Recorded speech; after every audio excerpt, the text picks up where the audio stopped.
$100 million cut isn't entirely accurate. You're still getting cut $200 million plus. You're still moving your agents to do ICE work. So you are leaving a lot of bases uncovered. And I'm not going to be argumentative with you, Director Patel.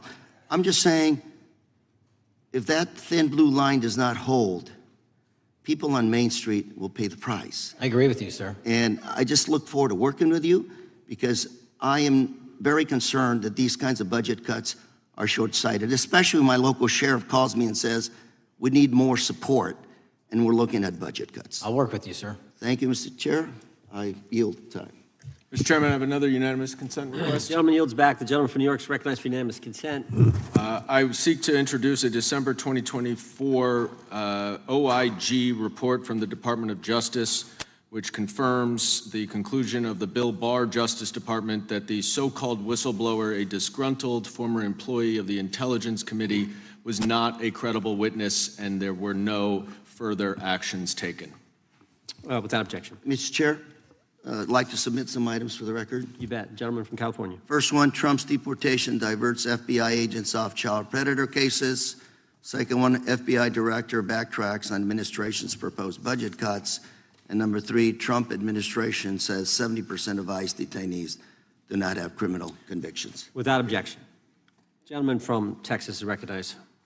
Thank you. Director, earlier this year, the committee learned of new documents tied to the Crossfire Hurricane investigation and the Russia collusion hoax against President Trump.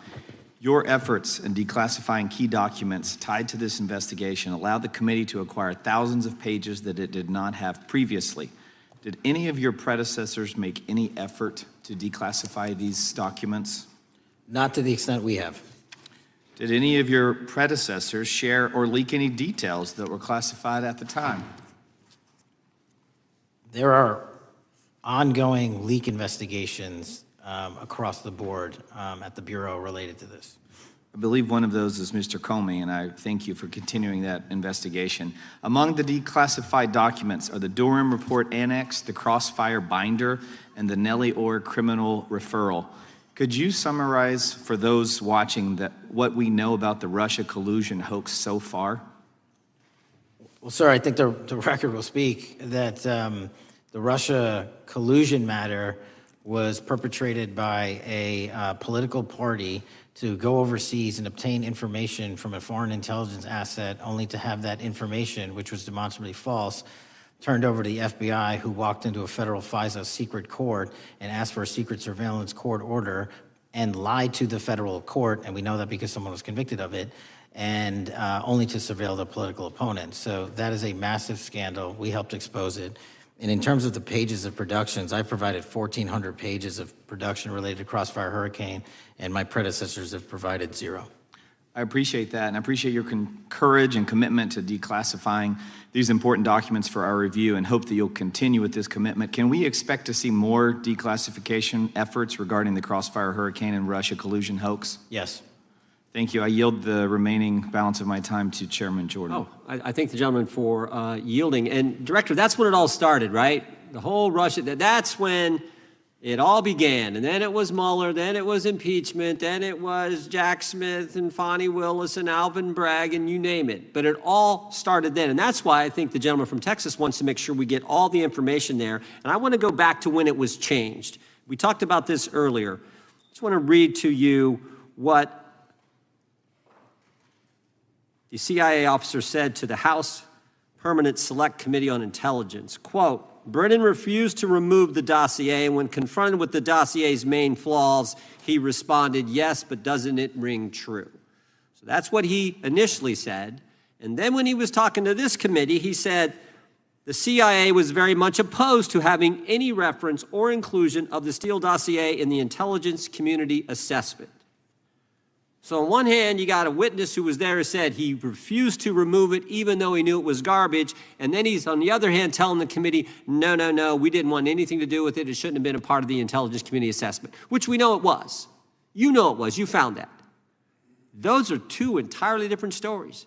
I think Mr. Brennan has some explaining to do, frankly, what happened there. And I think you said earlier that this whole thing, and I think you said to Mr. Gooden, this whole thing is being looked at as part of this grand conspiracy to undermine the president, whether it's Comey, Brennan, Clapper, former head of the Intelligence Committee, now senator from whoever it is. That's all being looked at. Is that accurate? Yes, sir. Well, we appreciate that. And part of what's also being looked at, and I think the gentleman from Wisconsin brought this up earlier, what is a burn bag for, by the way? Generally speaking, the intelligence community obviously utilizes and possesses classified documents, but drafts of those classified documents and even ultimate finished products of those classified documents have to be recorded and or discarded. And if they are discarded, the only way we do that, the hard copies, is we literally put them in burn bags that are identified specifically for that purpose, and there is a very exact courier system in which those burn bags are obtained and the material inside is destroyed. So it's to get rid of the material, right? Yes, sir. And it looks like the annex that Mr. Durham in his investigation had was put into a burn bag by your predecessor, I assume, to be destroyed. Is that accurate? Without getting into the stylization of the evidence, anything that's put in a burn bag is for purposes of destruction. Do you find that interesting that the Durham annex was placed in a burn bag, that you would discover that when you took over as the head of the FBI? We found a lot of information in a lot of burn bags. Well, we appreciate you finding that. We'd like to know a little bit more about that, and we look forward to that information coming forward. And I appreciate the gentleman yielding. With that, we now recognize the gentleman from Colorado. Thank you, Mr. Chairman, for holding this hearing. Thank you, Director Patel, for being here today. I have a couple of questions regarding a terrible shooting that occurred in Colorado, a state, as you may know, that I represent.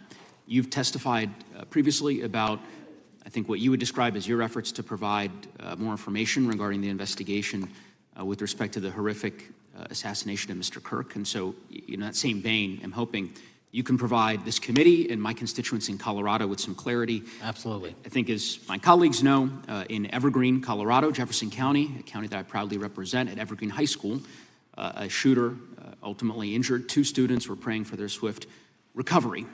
There's an article here from Colorado Public Radio. The title is, quote, FBI was already investigating an account that may have been linked to the Evergreen shooter.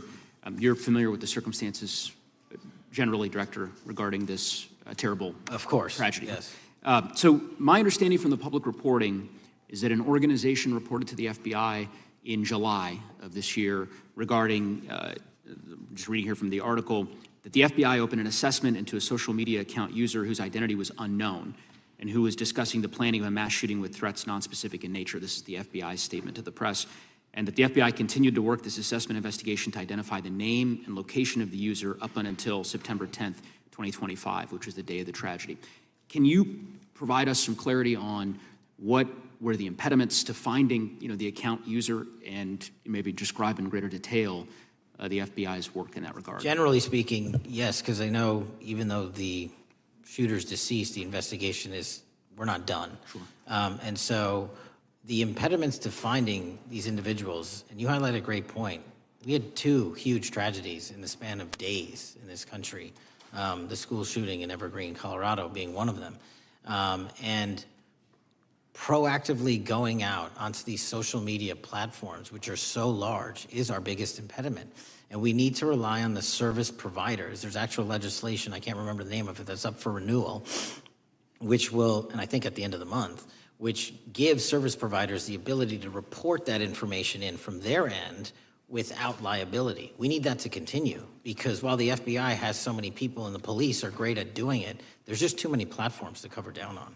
Well, I appreciate that, Director Patel, and I think we're certainly, I'm interested in continuing this conversation, because I think the reporting suggests that there's a pattern, and that ultimately we want to make sure that law enforcement is able to prevent this kind of tragedy from happening in the future. I have a question. It's not meant as a gotcha question, so it just frame it there. But it is in regards to some reporting around a periodic transaction report that you had filed earlier, this year. So this is in July, pursuant to the ethical obligations as a senior executive official. You remember filing that in July? Yes. Yeah, so in that report, as best as I can surmise, you disclosed that you divested $100,000 or more in a variety of different stocks, which I presume was pursuant to the ethics agreement that you negotiated with the Department of Justice.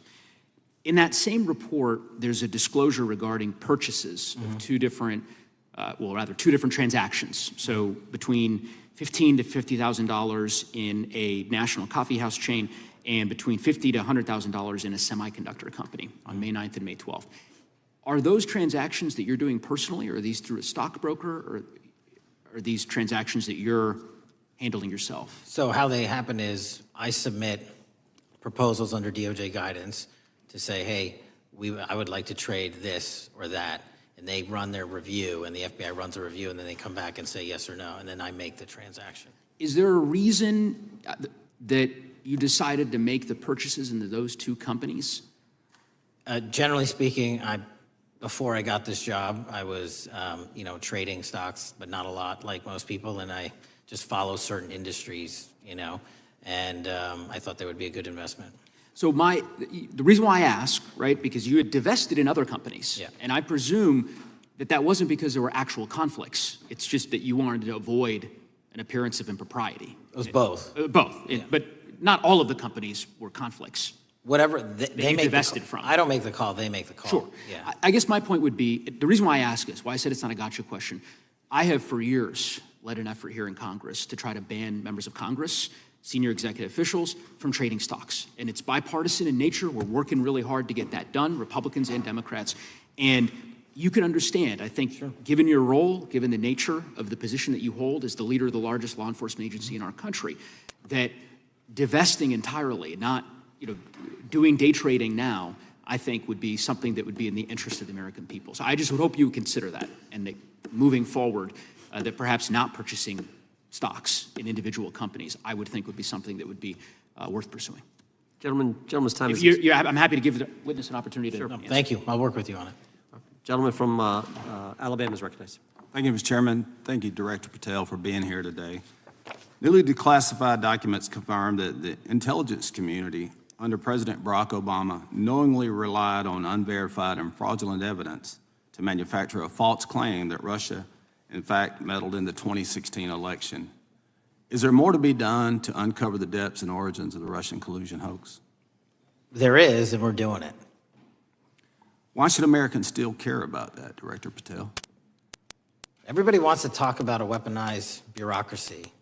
And when we put out the facts about a weaponized bureaucracy, not because I said so, but because we found the FISA documents, because we found the 302s and the 1023s, then it becomes a political football. My job is to continue to put out that information and let the American public read it for themselves when I'm lawfully able to do so. And that's been my commitment on any subject, Russiagate or otherwise. Wherever the law allows me to do it, I will do it. When I first came in 2020, the number one concern as I was doing town halls was the weaponization of the government against the American citizen. And so are there things that you're doing, structural reforms that implementing so that the FBI cannot be weaponized again, whether it's against President Trump or future elected presidents? Well, it shouldn't be weaponized against anyone. And the structural reform is simple. If you're going to go after a political individual or someone seeking political office, there has to be a grounded basis in law and fact to open up a criminal investigation. And if there's not, the investigation isn't even opened. And I've also gone back and reviewed other cases that were opened in prior administrations related to public officials. And we've closed a number of them because we felt that some of these actions were weaponized on either side of the aisle. I felt it wholly inappropriate for the FBI to be playing umpire and referee amongst these decision makers when there was no factual or legal basis to continue those investigations, so I shut them down.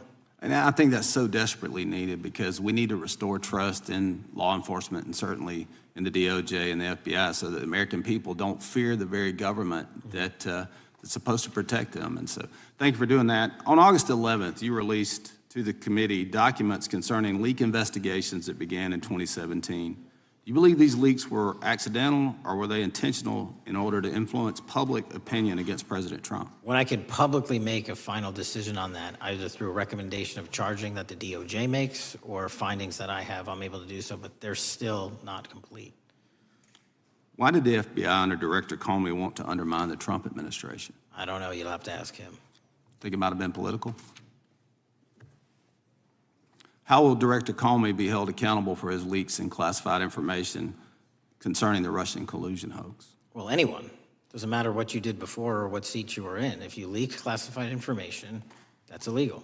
And we will investigate it fully. And if we can bring enough evidence to recommend charges to the Department of Justice, we will. But as you know, in these leak investigations, it's very difficult to produce the information necessary. We know leaks happen.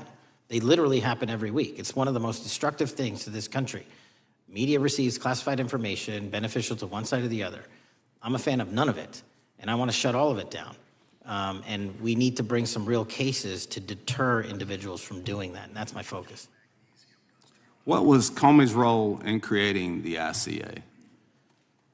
You know, speaking from my memory, as the head of the FBI, he was charged under then Director Brennan and Director Clapper and the other IC elements to come in with the NSA, CIA, FBI, and ODNI and put together a collection of information on how the information sort of surrounding Russiagate came together. So he represented the FBI in that. Was former Director of CIA, John Brennan, he's denied that the Steele dossier was used in creating the ICA. Is that true? Well, it's, without commenting on him, the FISA has been released, and the dossier was in the FISA. It was in 4 FISAs. So I'll let the public decide. Well, former Director Brennan actually denied repeatedly that he pushed for the Steele dossier to be included in the ICA. Is that true? Did not.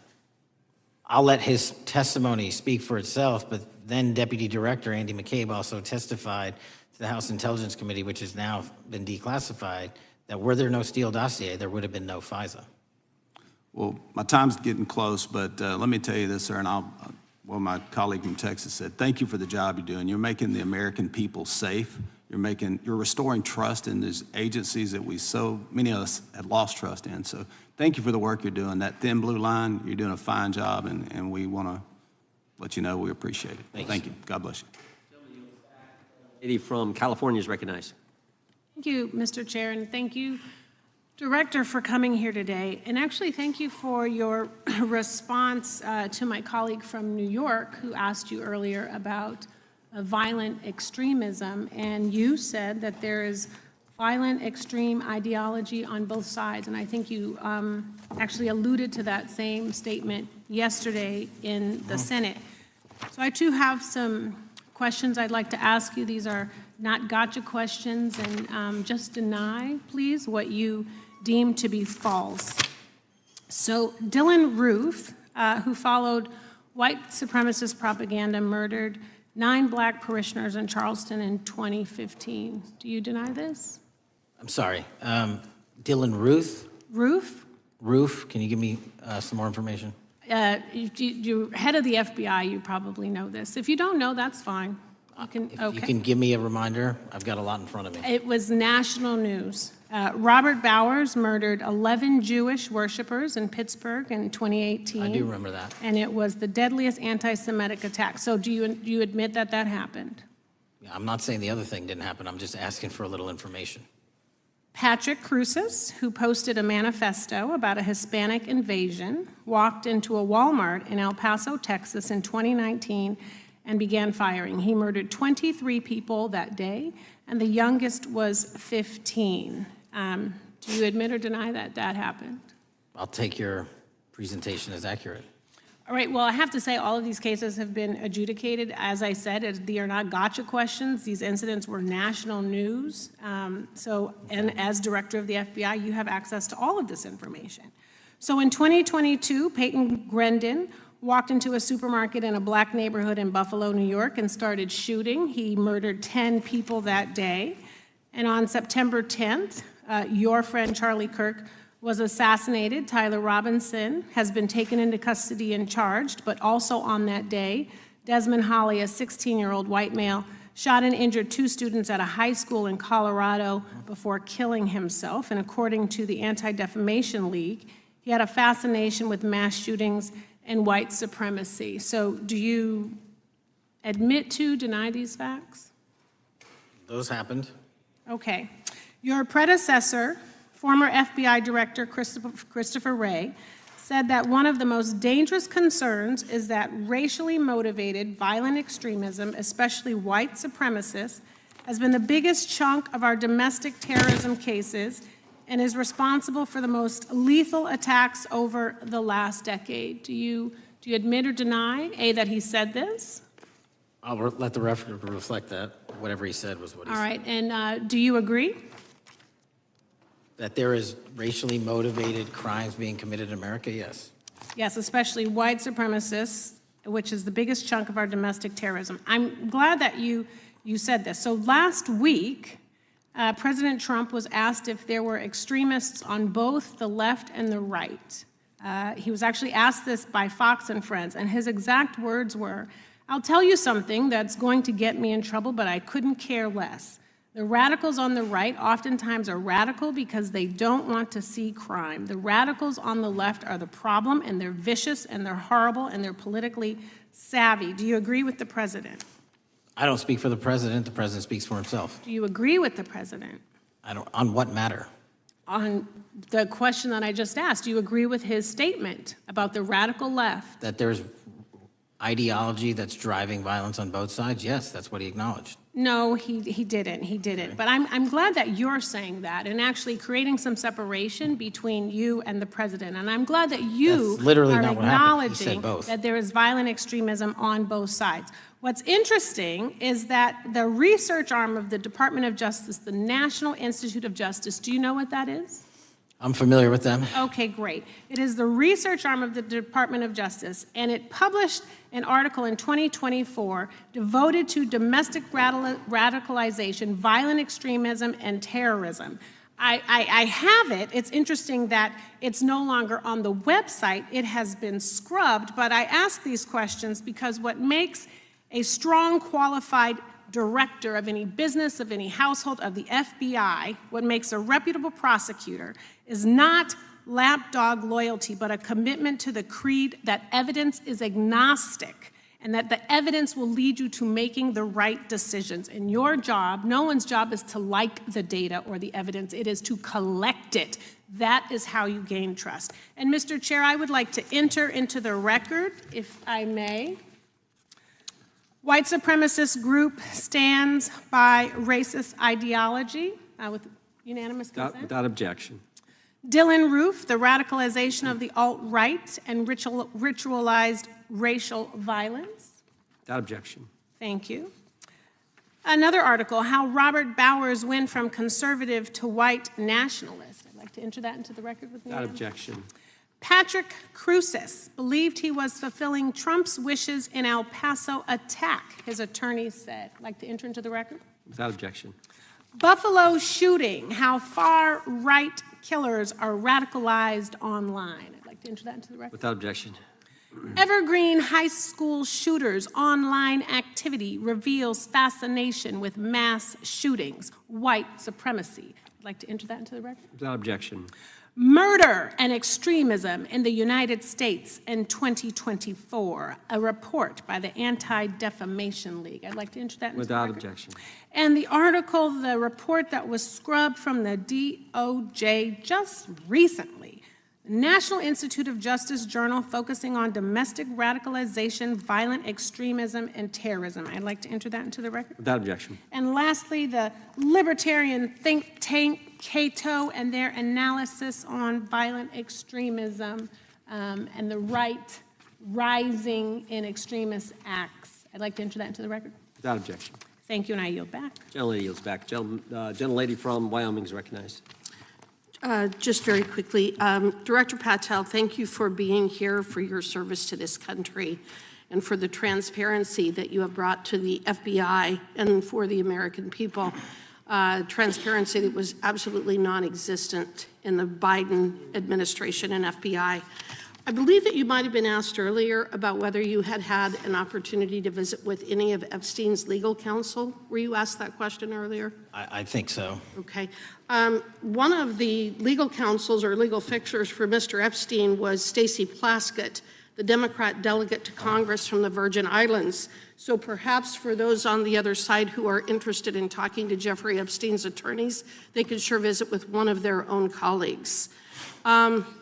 I want to focus on something that I think is very important that has not been addressed enough today, and that is related to the consequences of the Biden open border. One consequence of the Biden border crisis is the impact that it continues to have on our tribal communities, with the cartels taking advantage of our open borders, the Mexican drug cartels, by infiltrating our reservations and bringing violence, drugs, murder, trafficking, and more. Last year, when I questioned the Attorney General Garland about what the DOJ was doing to protect these communities, he simply deflected responsibility and said that Congress had not appropriated sufficient resources for them to be able to protect our tribal communities. Mr. Patel, what is the Trump FBI doing to counter the drug cartel infiltration and other violent crime targeting our Native American communities? Thank you. It only took more than half of this proceeding to talk about one of the priorities that the FBI has, which is crimes on tribal lands. Every single crime that we have been talking about, whether it's child predators, human trafficking, narco traffickers, murder, they all happen on tribal lands as well. And I've said since the beginning, it is a priority, which is why we launched Operation Not Forgotten on tribal lands. And I'm the first FBI director to meet with the staff and tribal leaders here in Washington, D.C. and elsewhere, and invited them into my office and headquarters to see them, because I need engagement with tribal leadership, and I need our police and FBI agents to be engaging with tribal leadership. Otherwise, we're not going to break through. We have 1,900 Indian country cases open right now. We've got 600 indictments this year alone. We cannot forget tribal lands. Every single one of those people lives in the United States of America, and it is an absolute priority to protect them and their children just as it is anyone else. So I think it's fair to say that what Mary Garland testified to, that the FBI and DOJ did not have the resources to address that. I think that was an absolutely false statement. Would you agree with me? It's a decision by him not to do so. That's not my decision. At the end of August, the U.S. Attorney and FBI announced that nearly 100 personnel representing members of the Safe Trails Task Force operated near Wyoming's Wind River Reservation to assist with reducing drug trafficking and illegal guns. Director Patel, you have routinely stated that it is your mission to partner with and strengthen local and state law enforcement partners. How does the task force and other FBI efforts bring tribal law enforcement into this process? The major problem with tribal lands is the sheer tyranny of geography and the amount of coverage that they have on land versus the personnel they have to do it. So what we've done is constantly surge resources to tribal lands across this country on a 30, 60, 90-day rotating basis, reporting back to us saying who needs more. And what we found is that most of these lands can be assisted by our counter-UAS program, our drone capabilities, and we're going to do it because what's happening is the Mexican drug cartels are literally flying overhead, dropping their cargo, their narcotics onto this land where no one's looking, and then it's being disseminated to children, to youth, to adults on that land, and killing them. And we got to stop it before it gets dropped off. Well, and your testimony proves that the Biden administration did not lack the resources to address drug and violent crime in tribal communities or around the United States. It instead expended and wasted these resources investigating parents, Catholics, we now find out Turning Point USA, the RNC, and Republican organizations, rather than protecting our Native Americans by closing the border. Is that fair? I think so. Wonderful, thank you. And I do appreciate the work that you've done in this regard. I was previously the chairman of the subcommittee on Indian and Insular Affairs with the Natural Resources Committee, and safety and security on our reservations and for our tribal members has been one of our priorities, one of my priorities, and I very much appreciate the work that the FBI has done. Let me know if there's anything else I can do to help you, and with that, I yield back. I will, ma'am. Gentlelady yields back. The gentlelady from Georgia is recognized. Thank you, Chairman, and thank you for coming in today, Mr. Patel. In the past few months, the country has experienced a string of horrific, high-profile attacks that have been motivated by racial hatred or political ideology. Shooter attacked the CDC headquarters, firing hundreds of rounds and killing a police officer. An arsonist set fire to the Pennsylvania governor, Josh Shapiro's residence, with the governor and his family actually inside. Minnesota House Speaker Melissa Hortman and her husband were assassinated earlier this year. Clark and Charlie Kirk was murdered last week. Bomb threats have been made against HBCUs and the DNC, and just the list goes on and on. I only have just a few minutes today, so I don't want to take a lot of time to go into all the countless and devastating violent crimes and incidents that have happened at our schools or on our streets and in our communities that have just been happening all year long. Mr. Patel, just yes or no, is this type of political violence ever acceptable in your eyes? No. I'm glad that we agree that these heinous acts designed to instill fear and division in our nation are never, ever acceptable, yet each of these incidents has recently taken place under your watch. The FBI's website states that protecting the United States from terrorist acts is the FBI's #1 priority, including from domestic terrorists. Is this still your #1 priority? Domestic terrorism? Preventing domestic terrorism. Our #1 priorities are protecting the homeland and international terrorism and crushing violent crime, and domestic terrorism sort of interlays between both of those. Okay, so, well, then I'm glad that you're giving us the right answer, but unfortunately, your actions kind of tell a different story. Earlier this year, you granted the ranks of the FBI's Domestic Terrorism Operations Section. This is the section of the FBI that is most directly responsible for addressing political violence in our country by preventing attacks from occurring and effectively responding to them if they do. The agents in this section are the ones who stopped an individual stockpiling weapons, who planned to attack schools and churches in Florida and seized bombs made by an ISIS sympathizer in New Orleans. And instead of ensuring that this section has all the resources that it needs at a time when its mission is critical, you fired its decorated veteran FBI agents who have served their country proudly under Republican and both Democratic presidents, and you scrapped the tools that they developed to fight domestic terrorism, including the National Domestic Terrorism Incident Database. I mean, most of that is just not true. We have 1,700 current DT managed programs. We're up 300% in the amount of cases we brought against nihilistic, violent extremists, including 764, wishing to harm our children. The FBI and the men and women are getting after that problem set more than ever because I've unleashed them to do so. And any insinuation that these tragic occurrences across the country are somehow singularly my fault or disgusting because that watershed goes Mr. down to the Patel, men I'm and gonna women at the reclaim my time. FBI, Mr. Patel, and I'm they gonna are not reclaim my time. responsible Mr. for it. Chairman, I'm I'd happy like to to work enter with a you unanimous to consent- get them what they need. Consent Gentlelady request. controls the time. Unanimous consent request. She'll state a request. Thank you very much. Into the record, an article from Reuters titled FBI Scales Back Staffing, Tracking of Domestic Terrorism, Probes Sources Say. Thank you very much. Without I objection. appreciate that. So, Mr. Patel, and it isn't just the domestic terrorism operations section. Under your watch, agents are fully diverting their attention to these anti-immigrant and city takeover operations, leaving our children vulnerable to dangerous networks of online predators, both domestic and international. You pulled more than 120 FBI agents from their normal duties to operate sobriety checks and conduct traffic stops, exposing the FBI's fleet of unmarked cars and thereby making it harder for the FBI to combat violent criminal gangs, foreign intelligence services, and drug traffickers in the process. That's simply not true. If we were not able to do two things at one time, how would we be Patel, I seizing reclaim record my amounts of time. I reclaim my fentanyl? time. 23,000 Chairman, I'd like to violent enter felons have into been the arrested. Time belongs to the Consent More gentlelady. than twice as many as request. last Time belongs year. to the gentlelady from Georgia. Thank you very much. And this request basically is, it is an article from Reuters which quotes law enforcement officers familiar with agents who once covered child exploitation cases but now focus on immigration child exclusive. Thousands of agents diverted to Trump immigration track down. Mr. Patel, in the short time I have left, your tenure as director of FBI has been somewhat problematic. Americans are left safe, definitely less safe under your watch. You have gutted the FBI's ability to keep safe from domestic terrorism.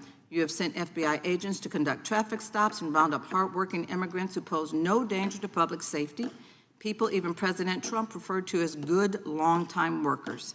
Your job is to protect and serve the American public. Time to the You have gentlelady. spent your time protecting heinous individuals and using the FBI to serve as a political circus. You at times have appeared unequipped, Time and to this the country gentlelady has deserves better, and expired. I yield. Gentlelady yields back. May I respond? Sure can. Simply put, what is it? Are we failing? If we're failing, how are we arresting 23,000 violent felons? Twice as many as this time last year. Are we failing? Because if we're failing, how are we seizing 1,500 kilograms of meth, 25% increase from last year? Are we failing? Because we captured 4 top 10 FBI most wanted from around the world in 7 months. That's more than the entirety of the last administration. Are we failing? Because we put 1,500 child predators in prison. Are we failing? Because we dismantled 300 human trafficking networks. Which is it? You don't like me, that's fine. But don't you dare disparage the men and women of the FBI that are producing record results in historic fashion to protect this country. They are kicking ass for America, and they're going to continue to do so. And we appreciate your leadership. The gentlelady from Florida is recognized. When I was home recently, I met with the agents leading the Tampa office of the FBI, and I saw what they're focused on in my community: stopping drug traffickers, rescuing children from exploitation, fighting cybercrime, protecting us from acts of terrorism, foreign and domestic. And I know from my time as a federal prosecutor and a judge that this work by the Bureau doesn't make headlines, but it is happening every single day. At the top, accountability is necessary, transparency is critical, but today we've seen an effort not just to diminish, but to distort the work of Director Patel and the agents he leads. If we really care about transparency and about truth, then what we owe to the American people is this reality: that thousands of dedicated professionals at the FBI wake up every single day thinking not about themselves, but about this country, and keeping every single one of us and our children safe from harm. And Director Patel, I would like to hear from you the facts about what the FBI is doing and your efforts to fight crime. Director Patel, isn't it correct that since January 20th, 2025, the FBI has made over 25,000 immigration-related arrests, including 350 members of Tren de Aragua and 195 members of MS-13? Those numbers are accurate. The Tren de Aragua numbers are up over 350% from the year before. And during that same period, hasn't the FBI seized over 66,000 kilos of cocaine, 6,000 kilos of meth, and 1,500 kilos of fentanyl? Not to be nitpicky, but it's 89,000 kilos of cocaine and 7,300 kilograms of meth. And isn't it also true that the FBI Tampa Division's Panama Express Strike Force specifically seized nearly 67,000 kilos of cocaine valued at more than $1.6 billion from illicit maritime vessels? One of our best operations out of the Port of Tampa, and I was down there in South Florida when Panex did their work. Director Patel, since October 7th, 2023 Hamas attack, the FBI has been a co-leader of the Joint Task Force October 7th. Isn't it correct that this task force is actively working to bring justice for victims and to prevent terrorist infiltration at our borders? Yes, ma'am. Since January 20th, hasn't the FBI arrested 59 foreign intelligence operatives for spying or smuggling dangerous material into the United States? Yes, we have, and that's on track to be more than 25% than ever before. And the FBI has also been leading operations against major cyber threat actors, including those from Russia, China, Iran, and North Korea. Isn't that right? A 17% increase from year to date last year. Director Patel, the FBI's child exploitation task forces continue to investigate predators who target children online and across our communities. How significant is that threat today, and what results have you seen under your tenure in bringing these offenders to justice?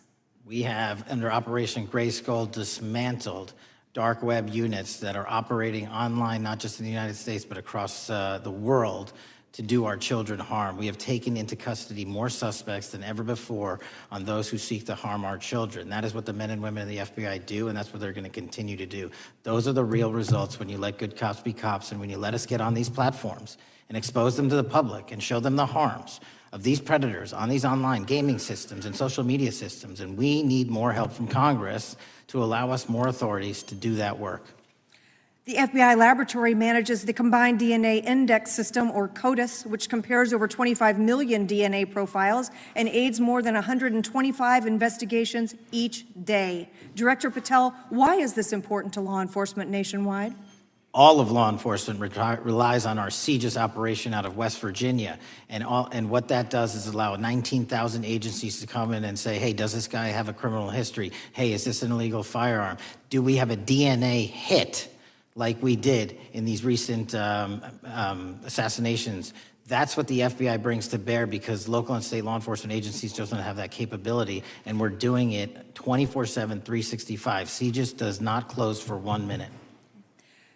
In your testimony, you noted that the FBI has ongoing counterintelligence investigations into China, Iran, and Russia across all 55 field offices. Why is it essential to maintain that scope of coverage, and what success can you point to in disrupting nation-state actors? Our biggest threats involving nation-state actors are the PRC, Russia, and China, and they are up 33%, 83%, and 60% respectively in arrests alone this year.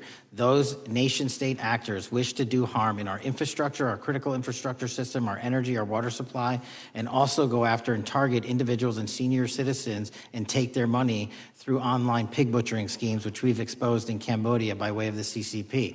This is groundbreaking work that the American public should be seeing that their FBI is doing, and I'm happy to have the opportunity to report on it. Thank you. Director Patel, I yield back. Gentlelady yields back. The gentlelady from Mr. Chairman, I have a couple. unanimous consent. Thank you so much. I appreciate it. In response to Mr. Patel's making the remarks that, that maybe our colleagues are disparaging the men and women of the FBI, I'd like to enter the record 3 unanimous consent requests. One is entitled FBI using polygraphs to test officials' loyalty. The second is Kash Patel knowingly broke law when firing top officials, lawsuit alleges, published by NBC.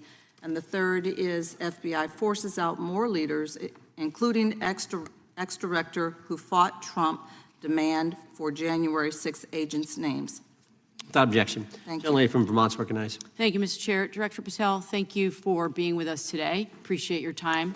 Let me say at the top, political violence should have no place in this country, and I strongly, unequivocally condemn the killing of Charlie Kirk last week. And this is exactly the kind of case that warrants a swift and thorough investigation by the FBI. What shouldn't be happening, however, is this administration's seeming attempt to exploit Mr. Kirk's death within minutes of this horrible, horrible assassination, dividing us even further without knowing enough about the killer's complicated, confused political ideology and the extent of his motivation.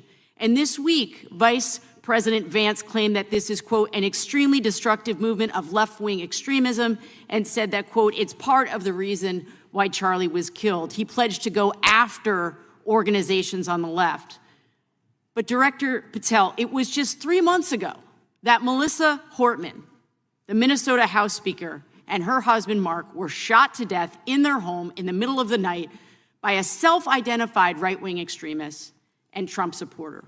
When that assassination happened, the FBI released a written statement denouncing the killings and pledging to hold the killer accountable. And I thank the Bureau for that. It was clear, concise, to the point.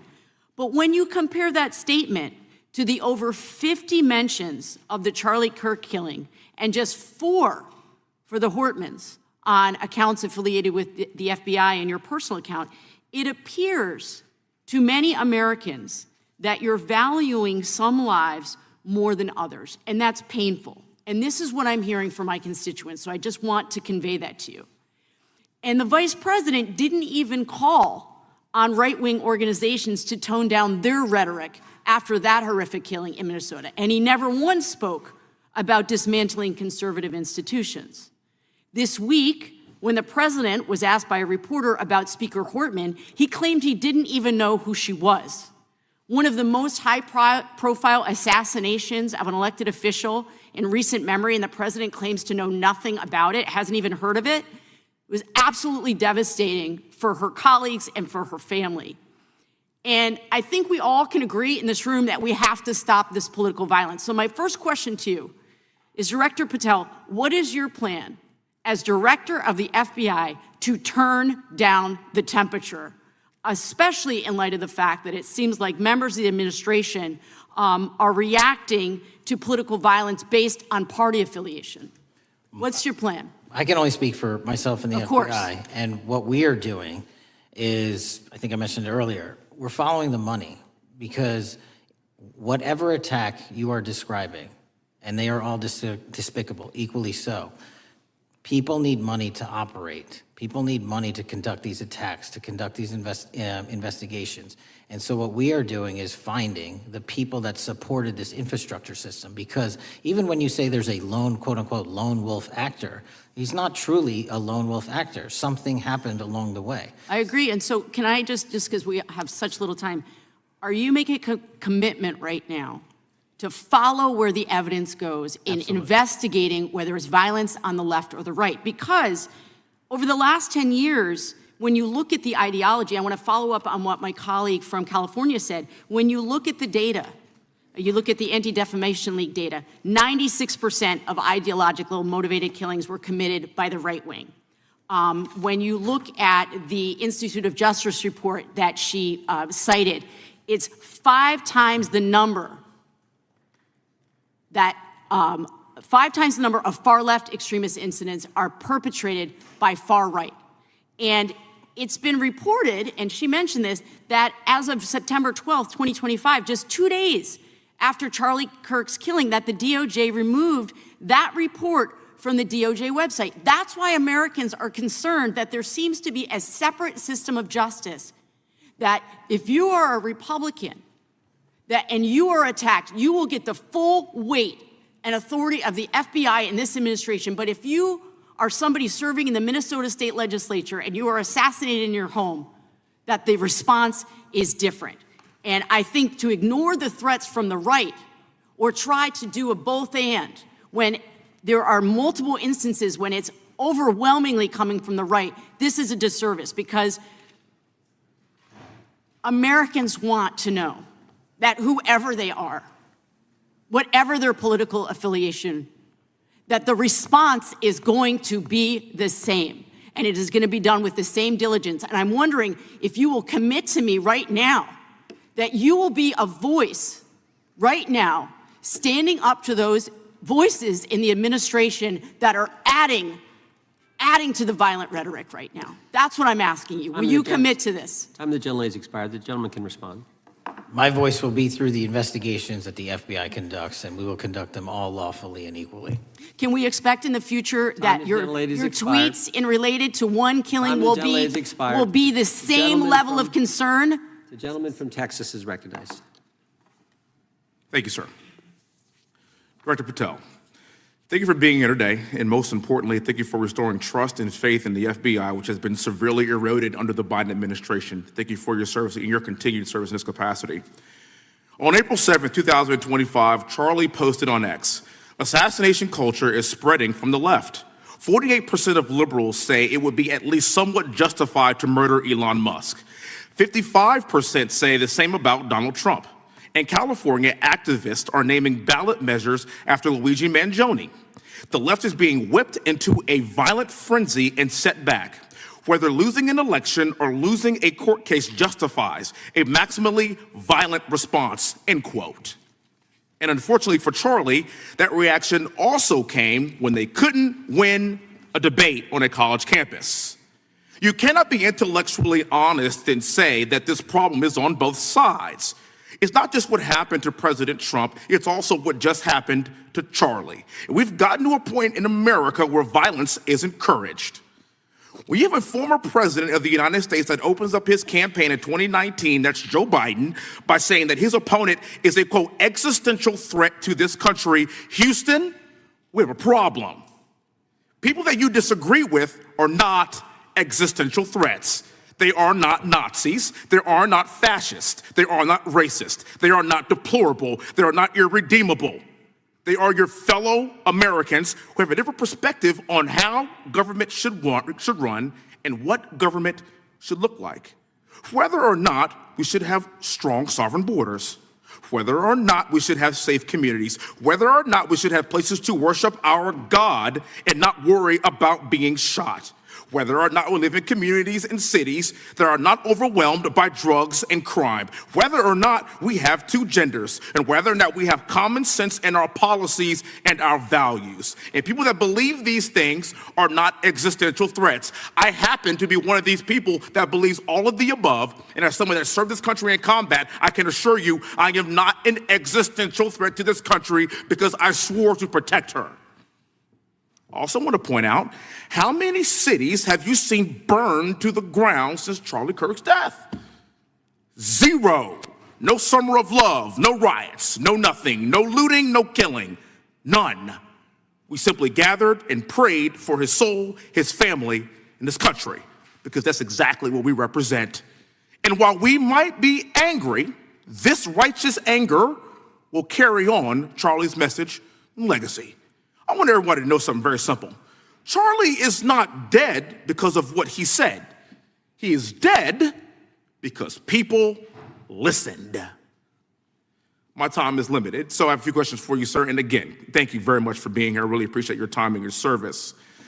In your experience in the FBI, have you noticed a precipitous rise in political violence and other associated crimes that you have been investigating so far this year? And if so, is this trend in motive left-wing or right-wing violence? I can always speak generally, sir. There is too much political violence, and it has been a precipitous rise on too many fronts. How do we solve this? We solve this by giving the FBI more authorities to go into and work with the private sector. There are too many online platforms. There are too many social media platforms. There are too many gaming platforms. There are too many places for people from America and around the world to get together without their parents knowing anything about it, without their school teachers knowing anything about it, and infesting the minds of our children and infecting them with radical ideology, and that is the root cause of these problems, and we must tackle it. It is not a 1950s America anymore. In 2025, the cyberspace needs to be tackled. Thank you. Switching gears, when your predecessor sat right there in that seat a couple of years, last year in a committee hearing, I asked him a very detailed question about Matthew Thomas Crooks, the shooter responsible for the assassination attempt on President Trump's life. I did get an answer from Chris Wray that day, and I submitted written questions to the FBI and into the record of this committee, and I want to resubmit those questions today because I think we are still awaiting answers to those questions. So, Mr. Chairman, I'd like to submit some for the record, please. I'd like to ask you, sir, and the FBI, under your leadership, would you please respond to these questions, and can you commit to doing that? As soon as the trial's over. Thank you very much. I will end with this. Charlie Kirk is not dead because of what he said. Charlie Kirk is dead because people listened. He set up a tent that said, "Prove me wrong," and exercised his First Amendment right. That's all he did. And we will continue to do so in this country in order to preserve this constitutional republic. And with that, I yield back. Thank you. Gentleman yields back. The gentleman from Florida is recognized. Thank you, Mr. Chairman. Before I begin, I want to caution my colleagues on one-sided violence in this country. We just heard that there were no riots on the right. We're literally sitting in the building where there was a giant riot by supporters of the president, the right. We also heard that only leftists, have said that Trump is a Nazi. In 2016, the current vice president of the United States said, Trump is either a cynical asshole or he's America's Hitler. And so this is the problem. I don't want to have to say this garbage, but you want me to sit here and get painted with one brush, the whole left. No, there are extremes on the left, and there are extremes on the right. And we collectively should tackle that. But to come here and just look at us and say we all support what's going on in the extremes is why we can't solve anything in this building. Director, let me say first, thank you for being here, and my condolences on the loss of your friend. And I'm happy to hear that you want to do more on the social media platforms. It's crazy what's going on the social media platforms. There are so many conspiracy theories on what's going on with Charlie Kirk. Israel assassinated him, right? There are conspiracy theories about your personal social life all day. It is totally rampant. Big names on the right, Candace Owens, right? Talking about how what's been released as far as the dialogue between the perpetrator and his roommate is manufactured by the FBI, manufactured by the administration. It is totally rampant, allowing foreign governments to just perpetrate these platforms, all of these bots, all of the time to weaponize Americans. You see what's going on here? This is a byproduct of all of that. What's going on in the streets is a byproduct of all of that. What's happening is you see people celebrate Luigi Mangione is a byproduct of all of that. And so if we want to do something, then we should talk about Section 230. We should talk about how we're going to make sure that we don't let foreign governments poison our children's mind. And so I will work with you on that, Director. I'll work with you on 230 any day. No problem. So now, that was the good part. I want to take your attention back a second, okay? Breaking news. Kash Patel is nominated to be the FBI director. Dan Bongino is nominated to be the number 2 at the FBI. MAGA celebrates, rejoices, bells are ringing out. The team, Patel, Bongino, that sought out every podcast microphone to talk about the Epstein list. The names are finally going to get released. It begins. They produce white binders. Phase 1 with the podcasters. This is not actually one of them, of course. I made this.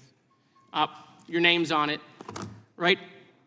And the names are going to come out. Pam Bondi says the list is on her desk. Then a memo comes out all of a sudden and says, there's no list. Oh, no. No phase 2. Phase 2 binders never happen. You said the conspiracy theories around Epstein just aren't true. They never have been. And yesterday, in an answer to Senator Kennedy, you said the FBI is not in possession of any credible evidence that Epstein trafficked girls to anyone but himself.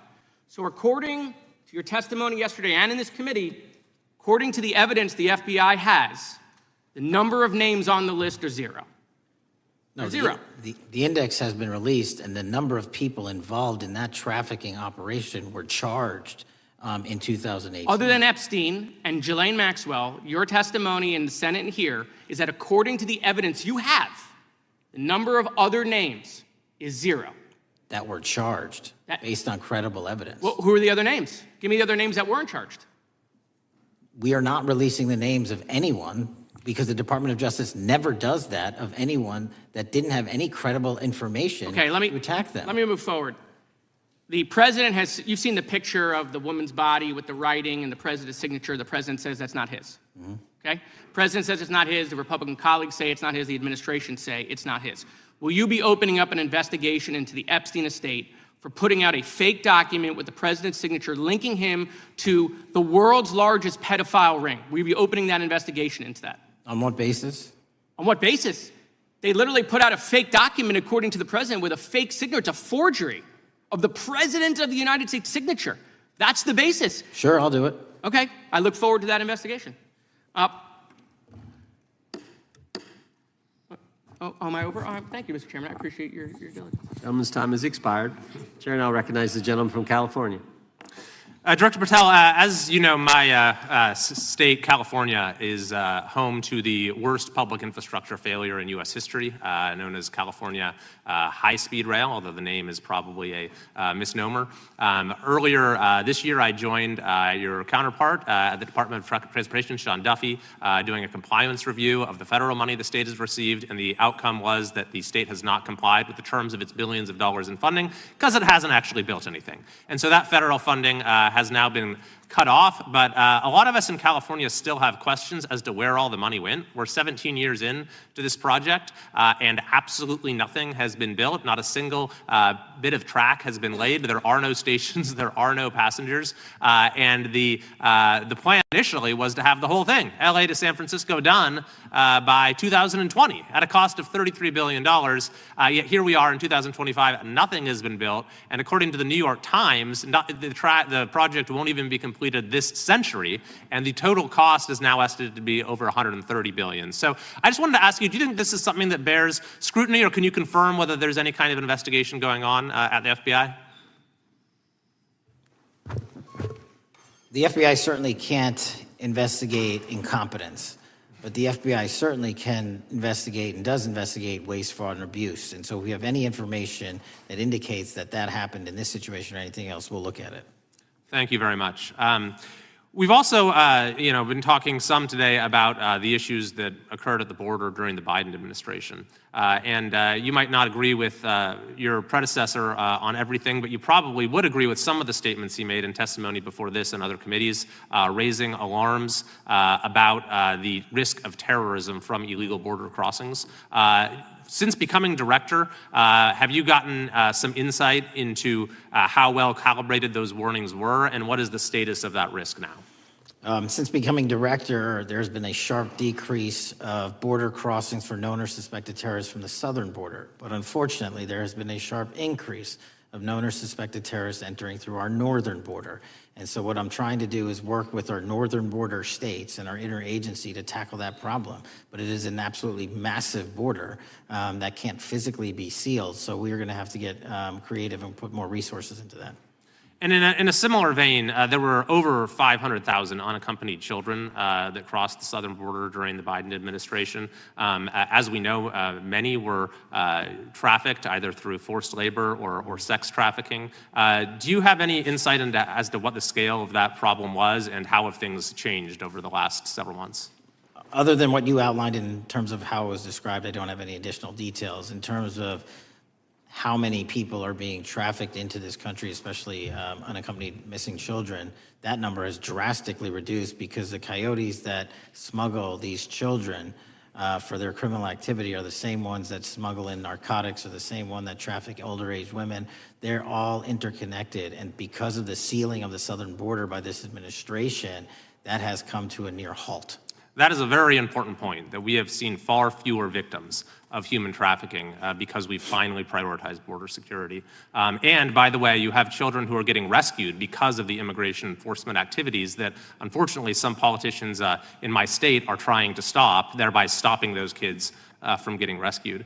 We've seen, of course, a substantial reduction in crime here in Washington, D.C. since the FBI and the National Guard got involved. I'm kind of asking you to state the obvious here, but what is the mechanism there? Why have we seen a reduction of crime when D.C. has had such a huge crime problem for years, and then almost overnight we see such a big difference? Because of the dedication and resources from President Trump's administration to utilize all federal, state, and local assets in a heavily crime-ridden area.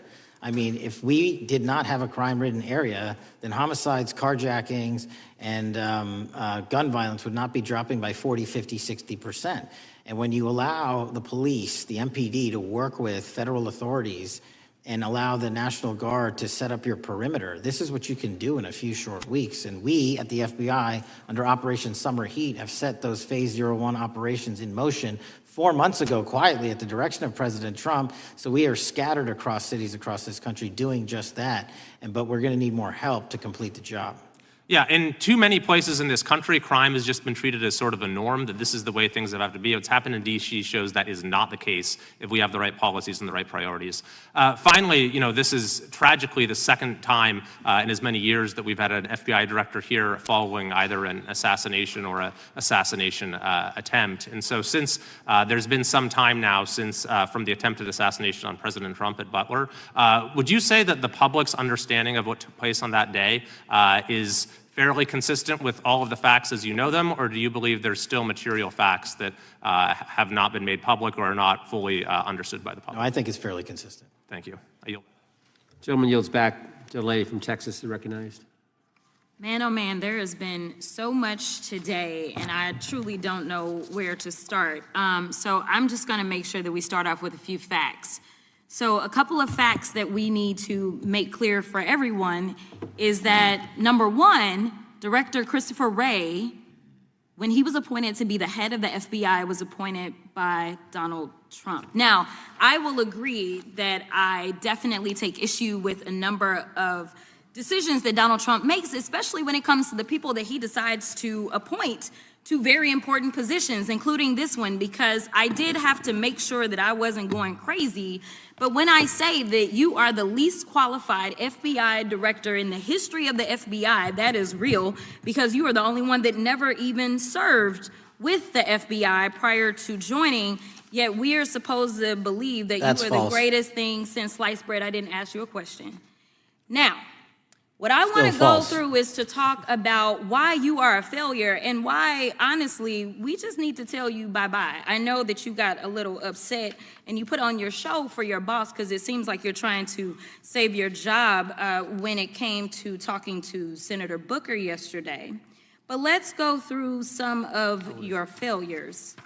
So before you were even confirmed, and I think one of my colleague from Georgia, pointed out that you are already targeting career officials so that you could direct illegal firings. Mind you, these cases that you were so upset about, which are the ones tied to Trump, the cases came through his handpicked FBI director. And frankly, when people sit around and say things like, oh, you know, we're happy because now we feel safe. I don't know who feels safe in this country except for the white supremacists, because I specifically as a black woman definitely don't feel safe. And frankly, my colleagues have been real nice to you today, and I applaud them, but I don't have the same demeanor because I know that multiple colleagues on this side of the aisle have faced death threats. In fact, somebody tried to kill one of my colleagues. And frankly, I don't know if this FBI or under your leadership, if those people would have been caught. I don't have any confidence in you. And if we start talking about the reasons that I lack confidence, we could start with you not just wanting to acknowledge some simple facts. Simple facts like the vast majority of the threats are coming from right-wing extremism. And I know my colleagues have tried to stress this, but I decided that I would maybe do it in a different way. Number one, I have a couple of UCs. Kim Buck, one of multiple Republicans receiving death threats for voting against Jim Jordan as House Speaker. Without objection. Another one, Republican lawmaker says she received death threats after voting against Jim Jordan in Speaker's race. Without objection. In addition, there was another one from another colleague who now is leaving Congress because they said that they were calling his wife anonymously and threatening her life to the extent that she ended up sleeping with a firearm. Without objection. Okay, so here's the deal. How are we supposed to have confidence when you're sitting up here telling the Senate yesterday that it will take you 14 years before you can get the FBI fully staffed to do their jobs? You're also now redirecting resources so that they can go and play ICE agents on the streets. You're getting rid of your most qualified people, and even when it came down to somebody that you consider to be a friend, you were posted up having some fancy dinner to the extent that you posted not only once erroneously, you posted twice erroneously as it relates to catching somebody, and then you want to go and say, let me take a victory lap.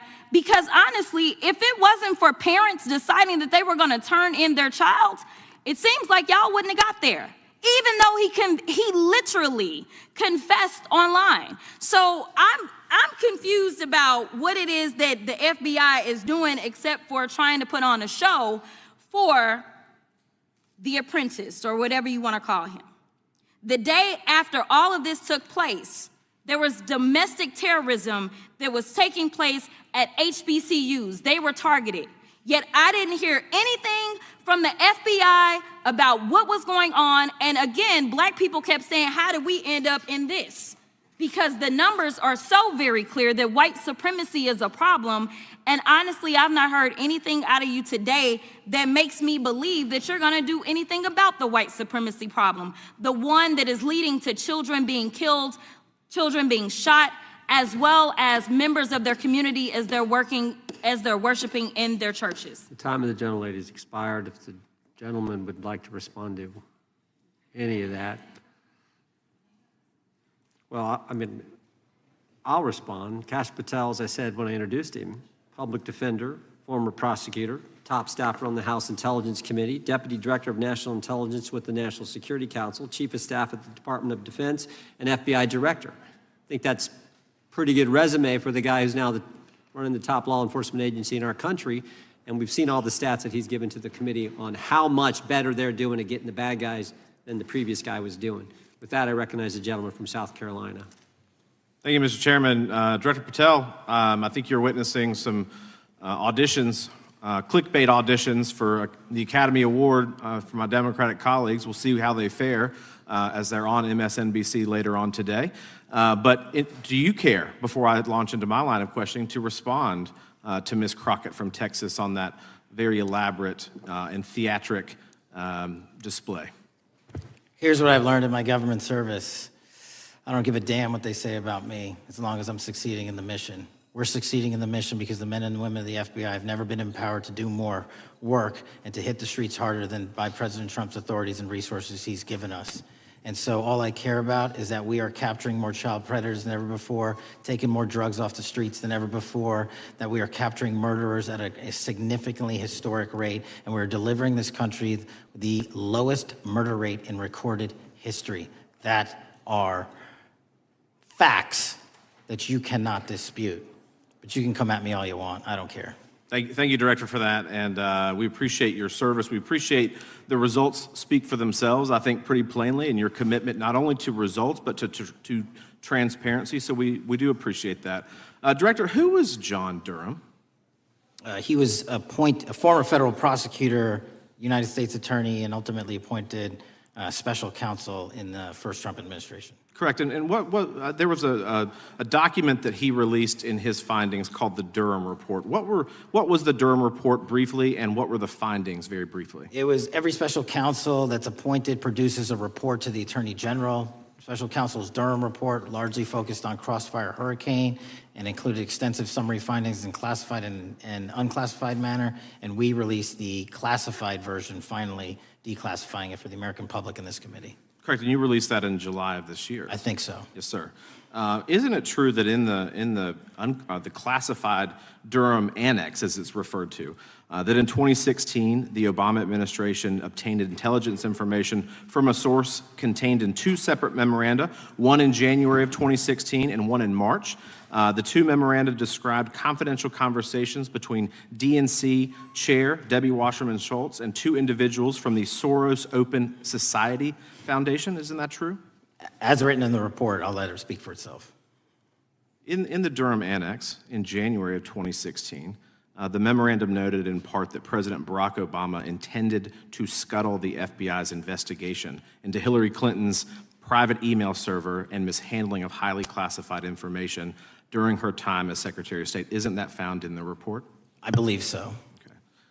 Isn't it also found in the report that in March of 2016, the memorandum also included references to the same Obama effort to shut down the Clinton investigation, but additionally outlined a plan to falsely connect Trump to Russia? Isn't that in the Durham Annex? I think it's in more than the Durham Report, but yes. The memo also stated in part that, quote, the Democrat Party's opposition is focused on discrediting Trump, among other things.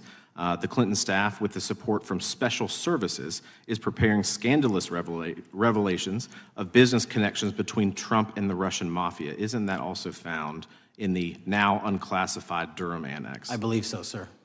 According to the Durham Annex, based on analysis and translation of the intelligence, FBI analysts believed that special services could either mean the FBI or CIA, or the Trump dossier author Christopher Steele. Isn't that in the Durham Annex? I believe so, sir.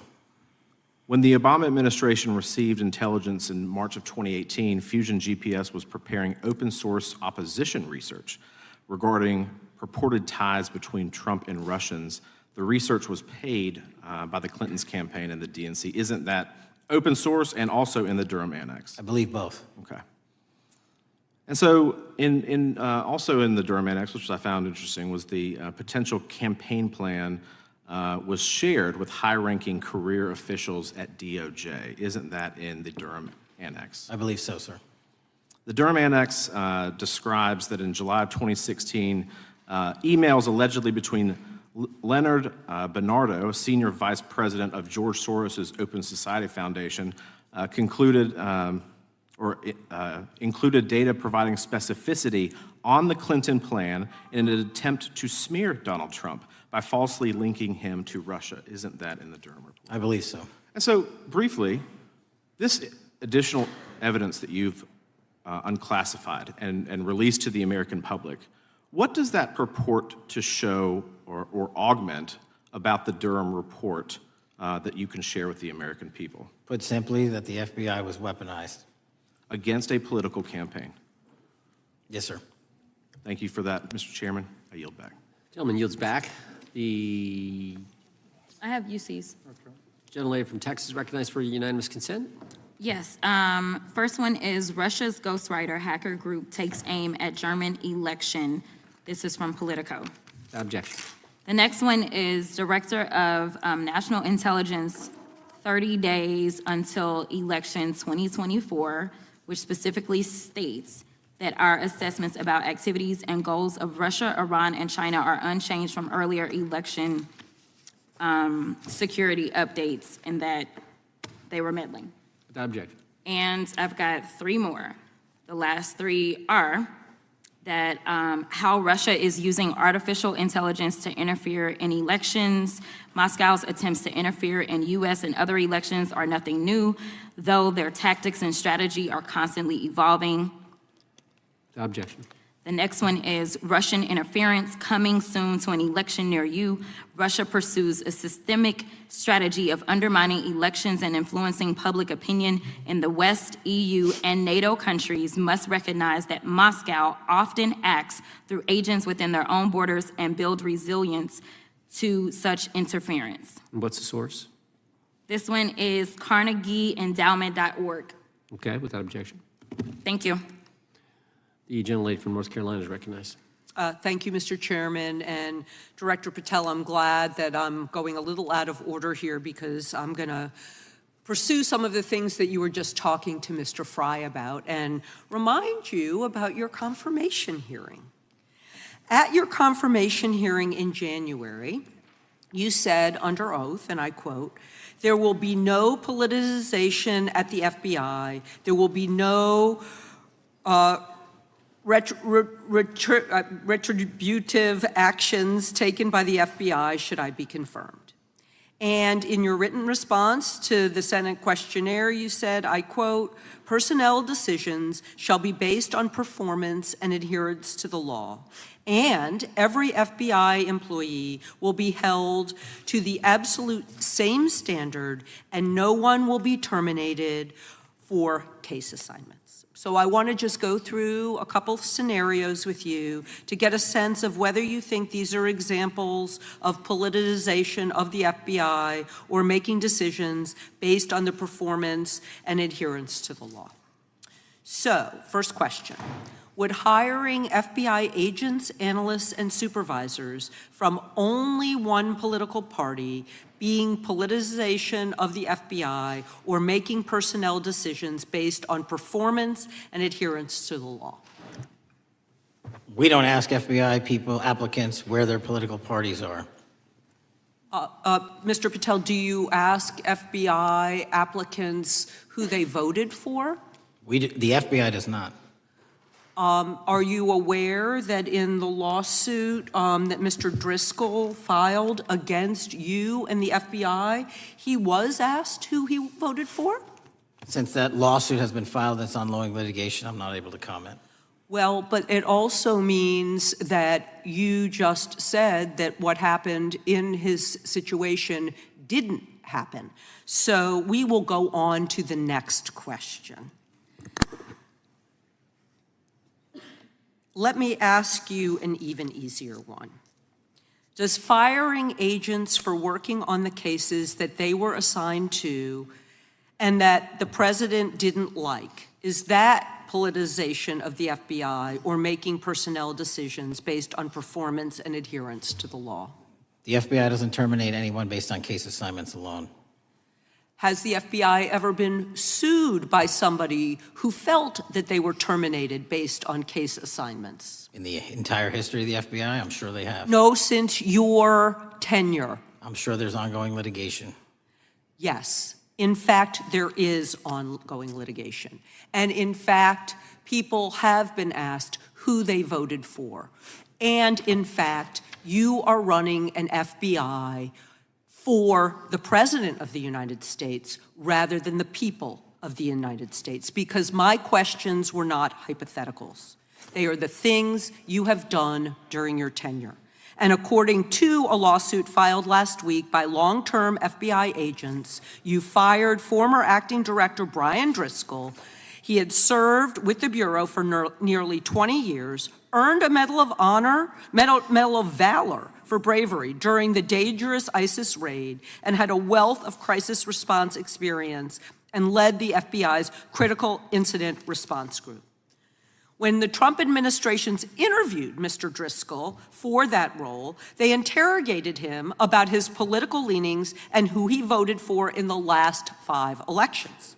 Questions Mr. Driscoll refused to answer because those types of questions impermissibly politicized the FBI. You also fired Steve Jensen, who served the FBI for nearly 2 decades and ran critical terrorism, counterintelligence, and organized crime operations, whom you once described as embodying what the American public demands of the FBI. But he was fired because he took part in investigating crimes committed on January 6th.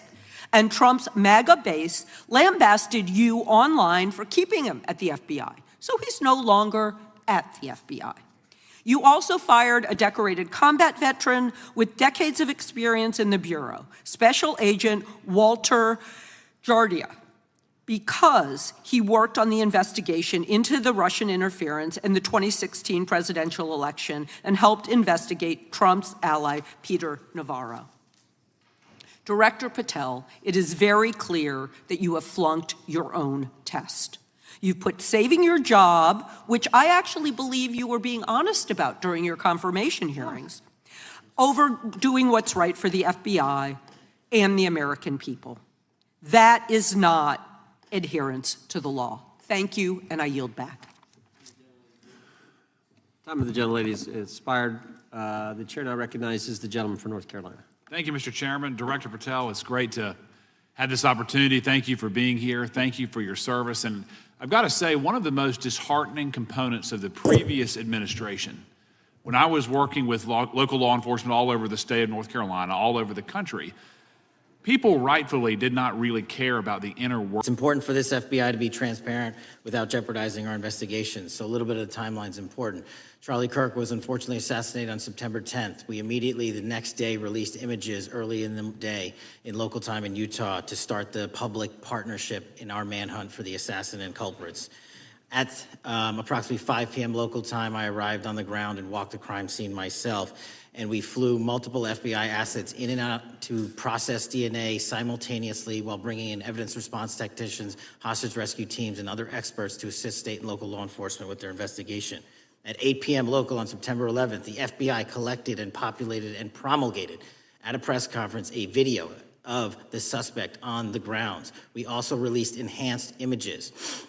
Due to that release that I directed and ordered, the suspect involved was apprehended and in custody at 10 p.m. local time. That's less than 2 hours after we did the video release and the photo release. So within 33 hours, that individual suspect was in custody. And his family, who has since been interrogated, specifically stated to FBI interrogators that because of the video that the FBI released at my direction and because of the photographs that they released, they identified their son, they confronted their son when he swung by their home, and that's what led to his apprehension. We are still, the FBI, has that investigation ongoing, and it continues to be ongoing. And I want to thank the state of Utah and the state and local authorities there. And I also want to thank the Attorney General and President Trump for directing resources to allow us to conduct that investigation as we have.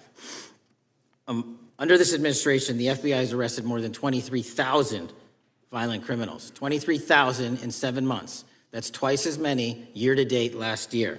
We've taken over 6,000 firearms off the streets. 6,000 guns are no longer in the hands of criminals in 7 months. We've identified and found and located 4,700 child victims. That is a 35% increase year to date last year. We have arrested 1,500 child predators. That is a 10% increase year to date last year in just 7 months. We've assisted our partners with countless counterterrorism operations around the world. We've captured, at the FBI, 4 of the most top 10 wanted fugitives in the world in 7 months. To put that in perspective, that's as many as my predecessor nabbed in the entirety of the Biden administration. We got 4, we got more coming. On top of that, in 2 weeks, thanks to the help of the CIA, we collected and captured one of the individuals responsible for the horrific Abbey Gate bombing that led to the murder of 13 service members. We did that in 2 weeks. They didn't do it in the 4 years of the entire prior administration. Nationwide, we've been executing our Operation Summer Heat, the FBI's national focus on targeting violent crime based on intelligence-driven operations. Ask the citizens of Seattle, Miami, Memphis, Charlotte, Chicago, New Orleans. To specifically highlight New Orleans and Nashville, there has been a 250% increase in violent crime arrests in those cities alone, and other mid-major cities that I've just listed. In just a few short months, we have already unleashed 1,000 FBI personnel across this country. Every single state across this country is getting a plus-up. This is a fiction that the FBI is short or that we are compromising the men and women in the field. They do not need to be in Washington, D.C., so we're sending them into the field to each and every one of your states. Because of that, crime is at an all-time low. We had to do it because of the explosion of crime. And maybe the most important stat for Americans to realize: in just 7 months, we are on track to produce the lowest murder rate in modern U.S. history by double digits. Those are results not of mine. Those are results of the men and women of the FBI. If you want to criticize me, bring it on, but do not attack the brave leaders in the field. We are also working 24/7, 365 on the opioid epidemic that is killing more than hundreds of thousands of people a year. We have seized 1,600 kilograms of fentanyl off the streets so far in 7 months. Year to date, 25% increase. To put that in perspective, that's enough to kill a third of the American population, 120 million Americans. 100,000 kilograms of cocaine and meth gone off the streets. Earlier this year, I highlighted in Cincinnati, Ohio, how we're getting creative to chase down those that were willing to do harm to our citizens, not just by striking at the heart of the fentanyl producers, but the fentanyl precursor companies in China. And we indicted for the first time multiple companies and individuals, not just in America, but in mainland China, that are producing the ingredients that produce and make fentanyl that kill our children. And we're going to keep going. Counterterrorism work, cyber attacks, and foreign adversaries are something the FBI must never sleep on, and we are not sleeping. In the counterintelligence space alone, this year, year to date, 30% increase in counterintelligence arrests from the DPRK, Russia, Iran, and China. And I want the American people to know, in this setting, there's a lot of work that the brave men and women in the FBI are doing we just can't get into, but they don't stop. Our cyber threats, ransomware attacks, those harming our children online.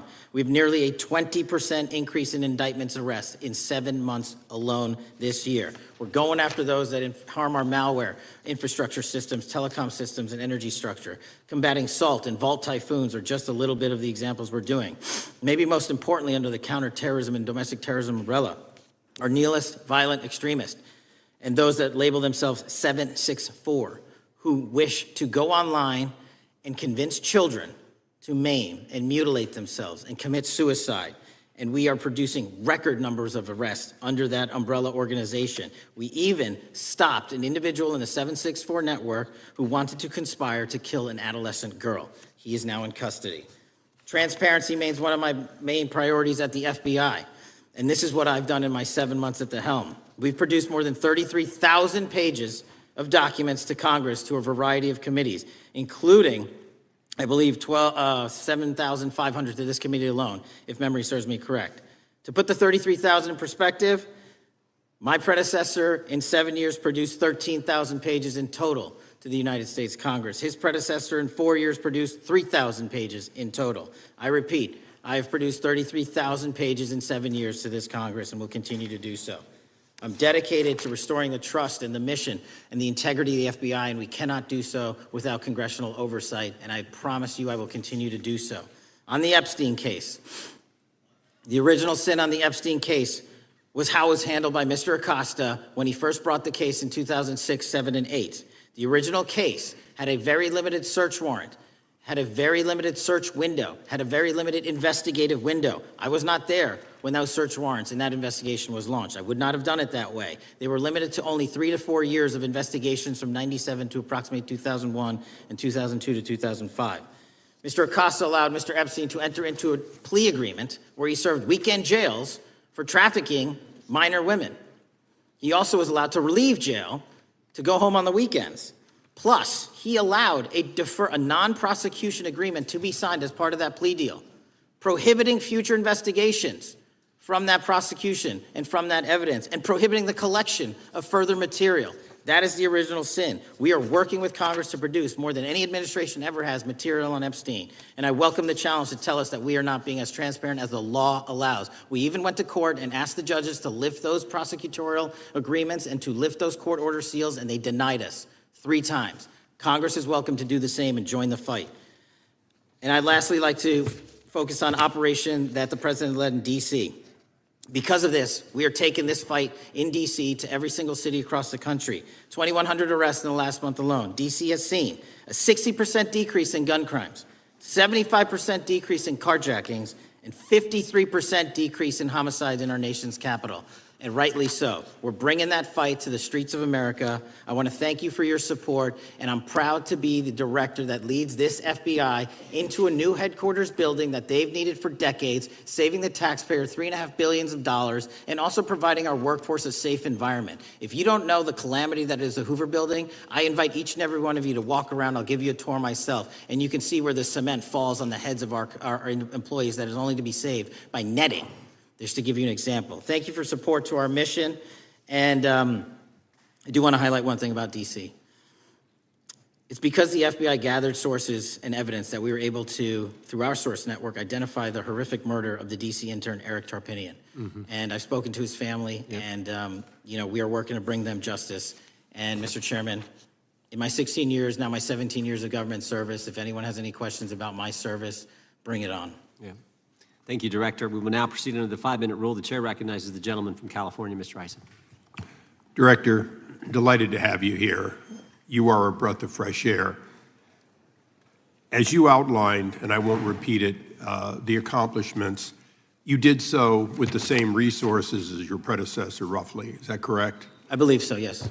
And so how much of that has to do with taking people out of the backside of the FBI and moving them into the field, into doing the job for which we primarily pay the FBI? It's exactly what we needed done. 1/3 of the FBI's workforce resided in the National Capital Region before I got there. 1/3 of the crimes do not happen in Washington, D.C. Not anymore. Not anymore. So 1,000 personnel of the FBI were deployed across this country on a permanent basis, and every single state in this union is getting a plus up, not a reduction, a plus up of 1811s of intel analysts and support staff. And that is why the crime rates are going down in record numbers. Thank you for doing that, and it's perhaps the hardest thing for a bureaucrat to do is to lower the head count around them that support them, and I appreciate your willingness to do it different than your predecessor. A lot of what you covered earlier was the find, the discovery, and then the prosecution that is done by the DOJ. But I want to talk a little bit about the prevent side. On the Charlie assassination, sir? No, on all of these. Okay, for example, and I'll bring it up before the Democrats bring it up, January 6th. January 6th, we now know, because of your find, that in fact there were people involved who were not just observers but participants who in fact, it's been alleged, and I personally believe, in fact, were part of promoting, perhaps even the one woman who died, encouraging her to walk through a door that led to her death. When you see that kind of activity, and you know it was done under predecessors with full knowledge, whether it's January 6th, where embedded people crossed the line, or any other activity, including obviously the Russian hoax that we're now dealing with up in front and center.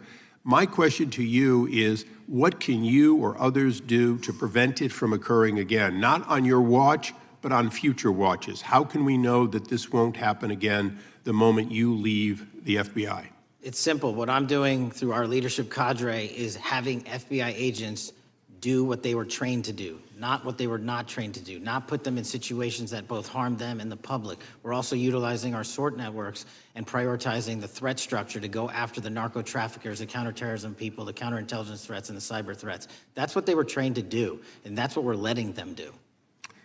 one major question I have, after decades of doing this, on our side of it, both the chairman, myself, and others, both at oversight and here, have seen that the FBI and the Department of Justice hide behind non-statutory practices. Now, you've changed the interpretation of many of those practices. That's why we're getting the discovery that was previously withheld. How do we work together to make sure that we never again have false walls, non-statutory walls that say the Department of Justice has a prohibition about giving, quote, you fill in the blank, that has led to the chairman not seeing anything until you took over? I'm wedded to aggressive constitutional oversight. Having been a House congressional staffer, I know that is an important part of securing our democracy. And the way we make it an everlasting, enduring process is by showing the American people the results of what we are doing and the important work of this committee and putting it out to them so they can see government waste, fraud, and abuse. And then they can demand from our constituents and our electors that they want this process to continue. Last major question here. Some things are so sensitive that we both would agree they cannot be made public. Will you commit to this committee, when it is too sensitive to disclose, that you would at least make it available for in-camera review by the chairman and ranking members or others designated? I have done that, and I will continue to do that. Well, thank you. Mr. Chairman, this is a breath of fresh air. This is the beginning of what we need. But my questions today for the director are ones in which I believe that we do need to codify by agreement or by statute, if necessary, the kind of openness and transparency that we're seeing from this administration, the kind of discovery that's allowing us to do our oversight properly. And I would hope that that be the follow-up to this, obviously along with the Attorney General. And I yield back my 4 seconds. Thank you. The gentleman yields back. The gentleman from New York is recognized. Thank you, Mr. Chairman. Welcome, Director Patel. In the wake of the tragic murder of Charlie Kirk, Donald Trump said, quote, "Violence and murder are the tragic consequences of demonizing those with whom you disagree, day after day, year after year, in the most hateful and despicable way possible," close quote.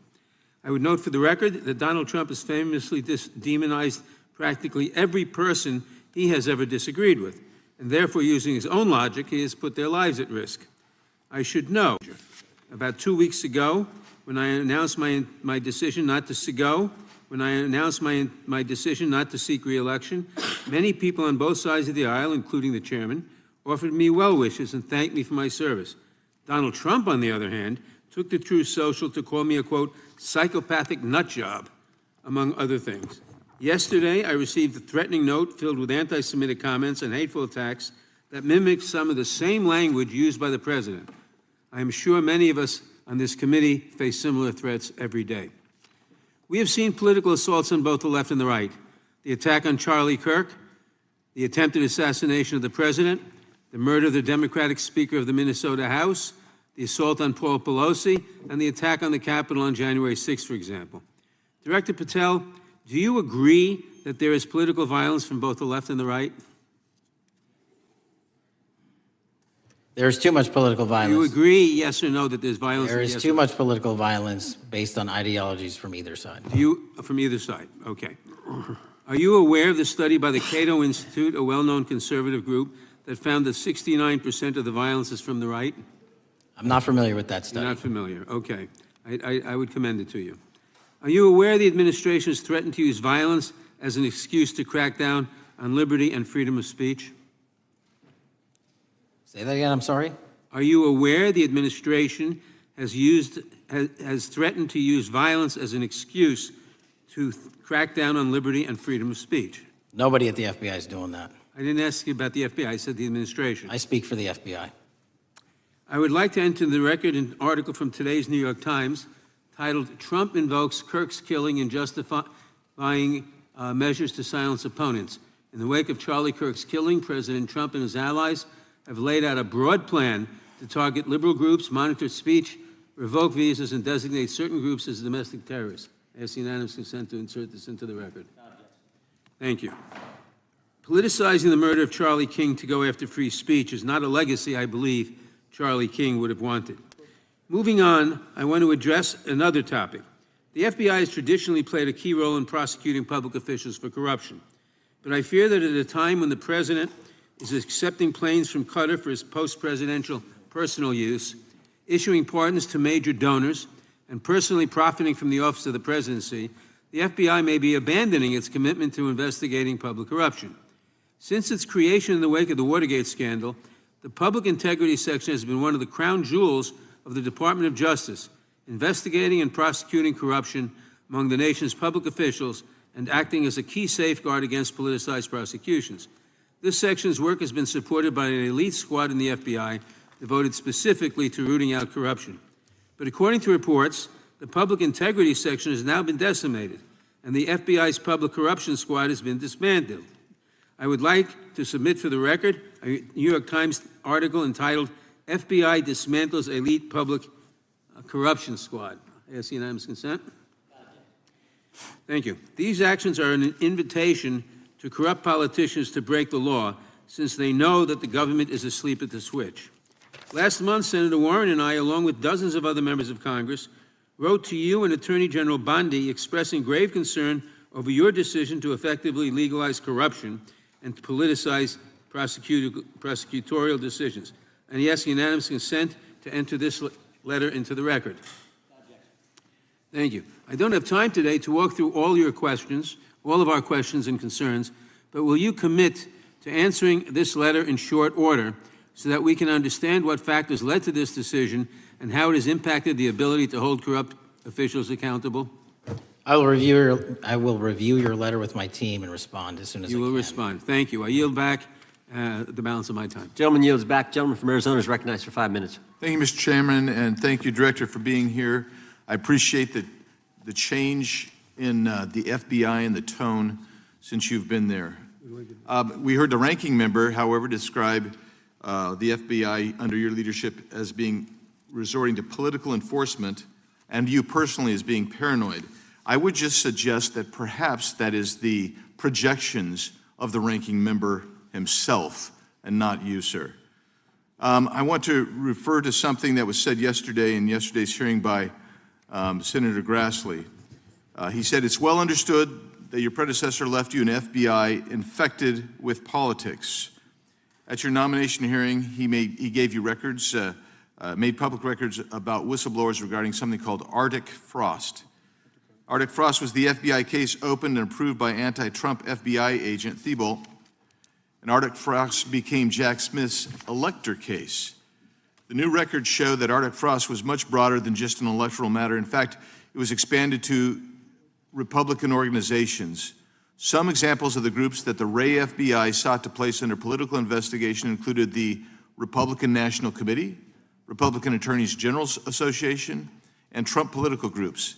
In total, 92 Republican targets, including Republican groups, Republican-linked individuals, were placed under the investigative scope of Arctic Frost. On that political list for investigation was one of Charlie Kirk's groups, Turning Point USA. In other words, Arctic Frost wasn't just a case to politically investigate Trump. It was the vehicle by which partisan FBI agents and DOJ prosecutors could achieve their partisan ends and improperly investigate the entire Republican political apparatus. I'd ask that, Mr. Chairman, that document be administered. Without objection. So, I know that this may be under current investigation, but I wish to ask specific questions about this for just a moment. What search tools were used in Arctic Frost to view private communications of targets? I believe the traditional search tools, search warrants, lawful service of process, and the tools that the FBI has in our infrastructure systems, cybersecurity systems, and counterintelligence systems.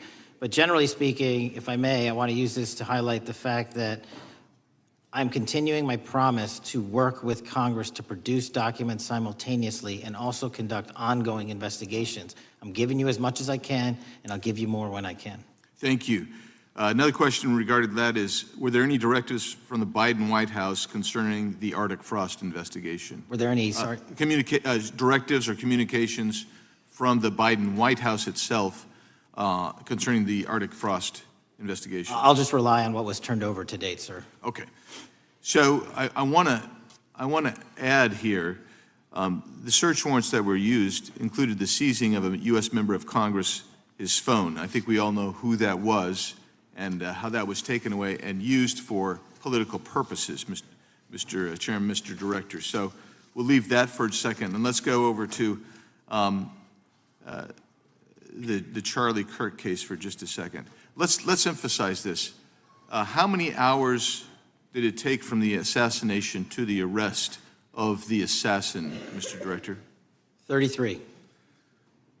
That seems pretty swift, and it was because of the actual release of videos and photographs that you directed to be released, sir.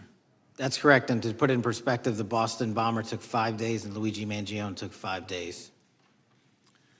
Was the platform Discord forthright from the start with law enforcement about the shooter's communications on its platform? Discord, the platform ownership, has been working with our lawful process, and we are obtaining materials from them on a rolling basis. Thank you. And I want to get back here to Arctic Frost for just a second, Mr. Chairman. I'd like the unclassified document from the FBI released to be admitted to the record. Without objection. And a document from the Economic Times also to be admitted to the record. Without objection. So I'm going to give you the last 30 seconds. We could go on about the Epstein case. I've got a bunch about that, but I'm just going to let you, if you wish to respond to either of the two vitriolic questioning or statement from the Democrats. The work of the FBI speaks for itself. It's on showcase here today. Anyone that wants to attack the FBI can attack me, but leave our leadership structure alone. When you have 23,000 violent felons arrested, twice as many as this time last year, the work speaks for itself. Thank you, Mr. Chairman, and thank you. Appreciate your good work, Director Patel. Yield back. Gentleman yields back. Gentleman from Maryland is recognized. Thank you kindly, Mr. Chairman. Director Patel, before you joined the FBI, you railed against it for covering up Jeffrey Epstein's human trafficking ring. Let me refresh your memory with this clip. Has Epstein's list, they're sitting on it. That doesn't seem like something you should do. You're protecting the world's foremost predator. That seems like an evil thing to do, regardless of who may be embarrassed in the release of that list. Why is the FBI protecting the greatest pederast, the largest scale pederast in human history? Simple, because of who's on that list. So you finished that December 2023 interview with a challenge to the FBI and harsh words for Republicans in Congress for not getting the Epstein files out to the public. You can see this clip. Boy pants, and let us know who the pedophiles are. Put on your big boy pants and let us know who the pedophiles are, you said. You emphasized that the president and the FBI director each had complete authority to release Epstein's client list. You said Epstein's black book is under the, quote, direct control of the director of the FBI. Look at this clip. This is way off the topic, but who has Jeffrey Epstein's black book? Black book. FBI. But who? That is, I mean, there's... Oh, that's under direct control of the director of the FBI. All right, so you were sworn in as director more than 200 days ago. Now the black book is under your direct control. So why haven't you released the names of Epstein's co-conspirators in the rape and sex trafficking of young women and girls?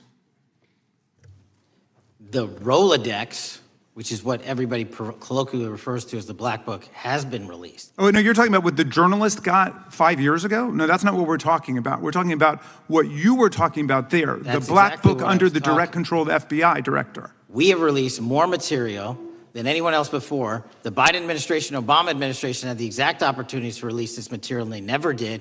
And if you are selling the men and women of the FBI, Why we're have not you going after changed your child position? predators. Hang on, you said we're not going after child predators. 1,500 child predators arrested this year, 35% increase, I'll reclaim my time. 4,700 child victims Mr. Chairman, I'm going to found. reclaim my time if you could instruct the witness.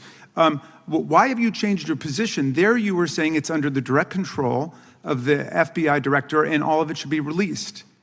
Why have you changed your Everything position? that has been lawfully permitted to be released has been released. And as I told you, the investigation was limited. And let me make something crystal clear. I never said Jeffrey Epstein didn't traffic other people, other women, and they're not other victims. This is the investigation we were given from 2006, 7, and 8, and the search warrants from 2006, 7, and 8. That's what we're working with. Well, wait, have you released all of the stuff that the FBI has seized from Epstein's house, the computers, the emails, the file cabinets, the documents? What Every- about the financial records? Have you released all of that? Everything the court has allowed us to Which release. court are you talking about? 3 separate federal courts have come in and said. We're there are talking about the 3 evidence you've got. It's got nothing to do with what those courts have. Do you have any We're talking idea about how the evidence- law works? Do you want me to break the law in a federal judge's order? No, I want you to satisfy follow your own curiosity? word, Director Patel. You said up there it was under the direct control of the FBI director. He had the black book. Everything I have direct control over, we have gone to court. You haven't. Complete We your went sentence. to court. Everything you have direct We- control over, you we said.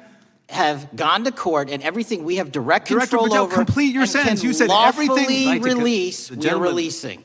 He'd like to complete his answer. You began the sentence, everything you have direct control over, and then you stopped that sentence. You've released everything that you have direct control over? I have direct control over and can lawfully release. If you're not familiar with the court orders, that's not my fault. Oh, I'm Go perfectly, look at them. I'm Go perfectly to familiar court. with them. But how did we prosecute Ghislaine Maxwell? She was prosecuted with the investigatory material that was collected from 2001 and 2005 because of the non-prosecution agreements and the court orders on the investigations and search warrants. We were not able to develop new information. And oh, by the way, Jeffrey Epstein was out for 12 years, and the Obama and Biden administration did nothing to look at his work, his pedophile network. If you want to blame me, that's fine. But now you're blaming the men and women who conducted this Stop great that. search. I'm not blaming anybody other than you. You're not keeping your word. You said that you would release all of the materials Has under your anyone direct released control. more information on Epstein than I have? Has Well, anyone? Much did more. Comey, did Ray? Much Did more. they? Excuse me. Much more has come out in the days since the American people in Congress have been demanding it. But it's coming out in dribs and drabs. Why don't you just release the entire file as you promised to do? I literally just told you, there are multiple federal court orders. I'm not going to break the law to satisfy your curiosity. You didn't join us when we filed court to release the court orders. You could have. You have lawyers. You could have shown up. You didn't do that. That's a tiny fraction of the material we're That talking is about. not. It is How a do you- tiny fraction. How do you know that? Have you seen everything? It's all misdirection. How do you know The time that? of the gentleman has expired. The gentleman from California is recognized. Well, thank you. Mr. Director, just to be clear, how many of the Epstein files were released in the 4 years of the Biden administration? 0. And how many have you released? I don't have the number, but it's got to be thousands of pages of stuff. I was going to ask you to begin whether Americans are safer today than they were 9 months ago, but you cited dramatic increases in criminal arrests since you've taken office, a dramatic decrease in crime that's resulted. Who would have thought that taking criminals off the streets would reduce the crime rate? But somehow we have stumbled upon that new truth. But it begs the question, what was the FBI doing during the 4 years of the Biden administration to see that dramatic an increase in work under your tenure? The simple answer is I'm letting good cops be cops. We're working with our state and local law enforcement. We're energizing our partnerships. We're bringing on more task force officers. When you have more cops in the streets, when you're using ground-based intelligence, when you're not weaponizing law enforcement and focusing on D.C. and focusing on the rest of America, this is what happens. It is not a significant mind shift in terms of how we maneuver the FBI. They've wanted to do this work since they signed up. We're just letting them. And we've seen many prominent Democrats oppose your efforts to restore law and order to the streets of our nation's capital. I mean, all of us here have seen a dramatic change for the better here in Washington, D.C. Why are so many Democrats attacking you for that? Sir, Democrats have been attacking me for a decade, as is the fake news media. They didn't like the fact that I exposed the Russiagate host and the largest weaponization of the FBI and DOJ in U.S. history. We proved it to be true with congressional oversight. I'm wed to that congressional oversight and will continue to do that work. Christopher Wray repeatedly warned this committee that the Biden open borders policy had produced a significant increase in terrorist threats that he said kept him up at night. A particular concern, he said, was the 2 million gotaways that entered the country during the Biden administration. That's an average of 41,000 every month. What are the monthly gotaway numbers today? Sir, I'll have to get back to you on the exact gotaway numbers, but identifying that there are gotaways is step one. Going and manhunting them is step two, and that's what we're committing our resources to do. Well, that's my next question, is what progress has the administration made in apprehending and removing terrorist threats that came in during the Biden years? I think you're talking about, if you're not, let me know, known or suspected terrorists, and we've encountered almost zero at the southern border since the southern border has been sealed. But the problem that we are running into is our northern border. It's largely expansive. The enemy has adapted, and we need more focus on the northern border to stop known or suspected terrorists from coming in from places like China, Russia, the Middle East, Africa, Afghanistan. And what can you tell us about the remaining threat posed by potential terrorist cells here in the United States? The terrorist threat that continues to be posed by international terrorists here in the United States is one of my highest priorities. We are working through our intelligence community partners to identify those individuals, and we've taken down numerous individuals in numerous rings across this country to neutralize that terrorist threat, including places like New York City, Los Angeles, and I believe Dallas, Texas most recently. How extensively did criminal cartels like Sinaloa, Jalisco, New Generation, MS-13, Trinidad, and others infiltrate our country during the Biden administration? By the tens of thousands. Well, and what progress have you been making in combating their presence? I think the DHS is best to speak to that, but I think I can't remember the numbers of tens of thousands or hundreds of thousands of individuals they found that came in illegally, and the tens of thousands that associations to criminal networks have all been deported. And that effort is being opposed every step of the way by Democratic leaders in our cities, some of our states, and right here in the Congress. Isn't that true? Well, we're just working where we can in every single city we can, and I welcome the opportunity to partner with Republicans or Democrats on fighting violent crime like we're doing. Mr. Biggs asked about Arctic frost. What else can you tell us about that and what we need to do to assure that it never happens again?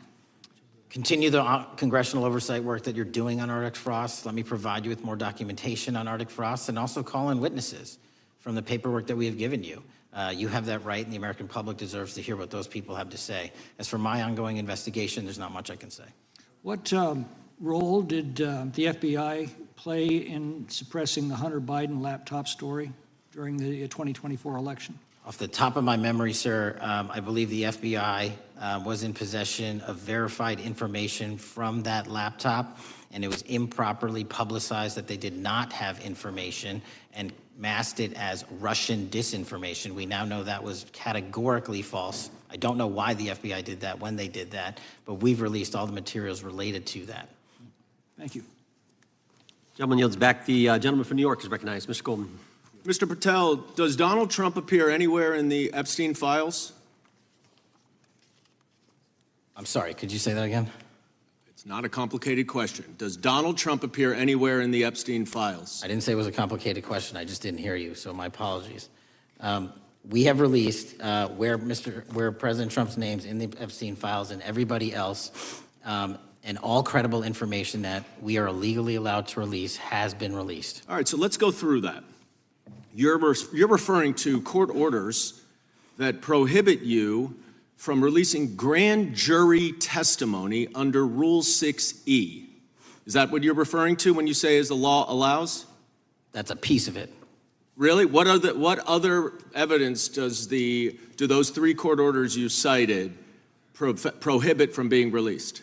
Information that was collected pursuant to those search warrants that were limited in fashion. Wrong. That's not what the court order says, and that's not under 6E. And you're talking, and I said that's 6E, and I said there was others, and I'm answering that. There are sealed court order documents. There are protective orders. They are unsealed as part of discovery given to Ghislaine Maxwell. They are no longer sealed. That's just not true. We can argue about it all you want. Okay, well, you agree that there are, so your testimony here is that the reason why you are not releasing all of the videos that you have acknowledged, there are so many, and that the FBI spent thousands of hours of reviewing, the photographs, the photographs that you have. You're saying that you're not releasing those because there's a court order requiring them to be sealed? Is that your testimony? Never said that about the videos. On the totality of the videos, of the thousands of images that were seized pursuant to the search warrants executed at the time, the overwhelming majority of that video is pornographic material that was downloaded from the internet and child sexual abuse material. We will never release that. Well, as you should not release the victims, but if there are videos that relate to others who Epstein trafficked to, such as maybe Prince Andrew, or photographs, that you have total control to release. Yes, and if it exists. And so why haven't you released it? Why are you supposing that that is a fact when in fact it is false? Are you saying that You're saying I'm that sitting none on of the evidence? videos Hang on. relate to anything relevant to the Jeffrey Epstein trafficking ring? Every single video that we have collected pursuant to the prior search warrants has been examined for the last 10 years.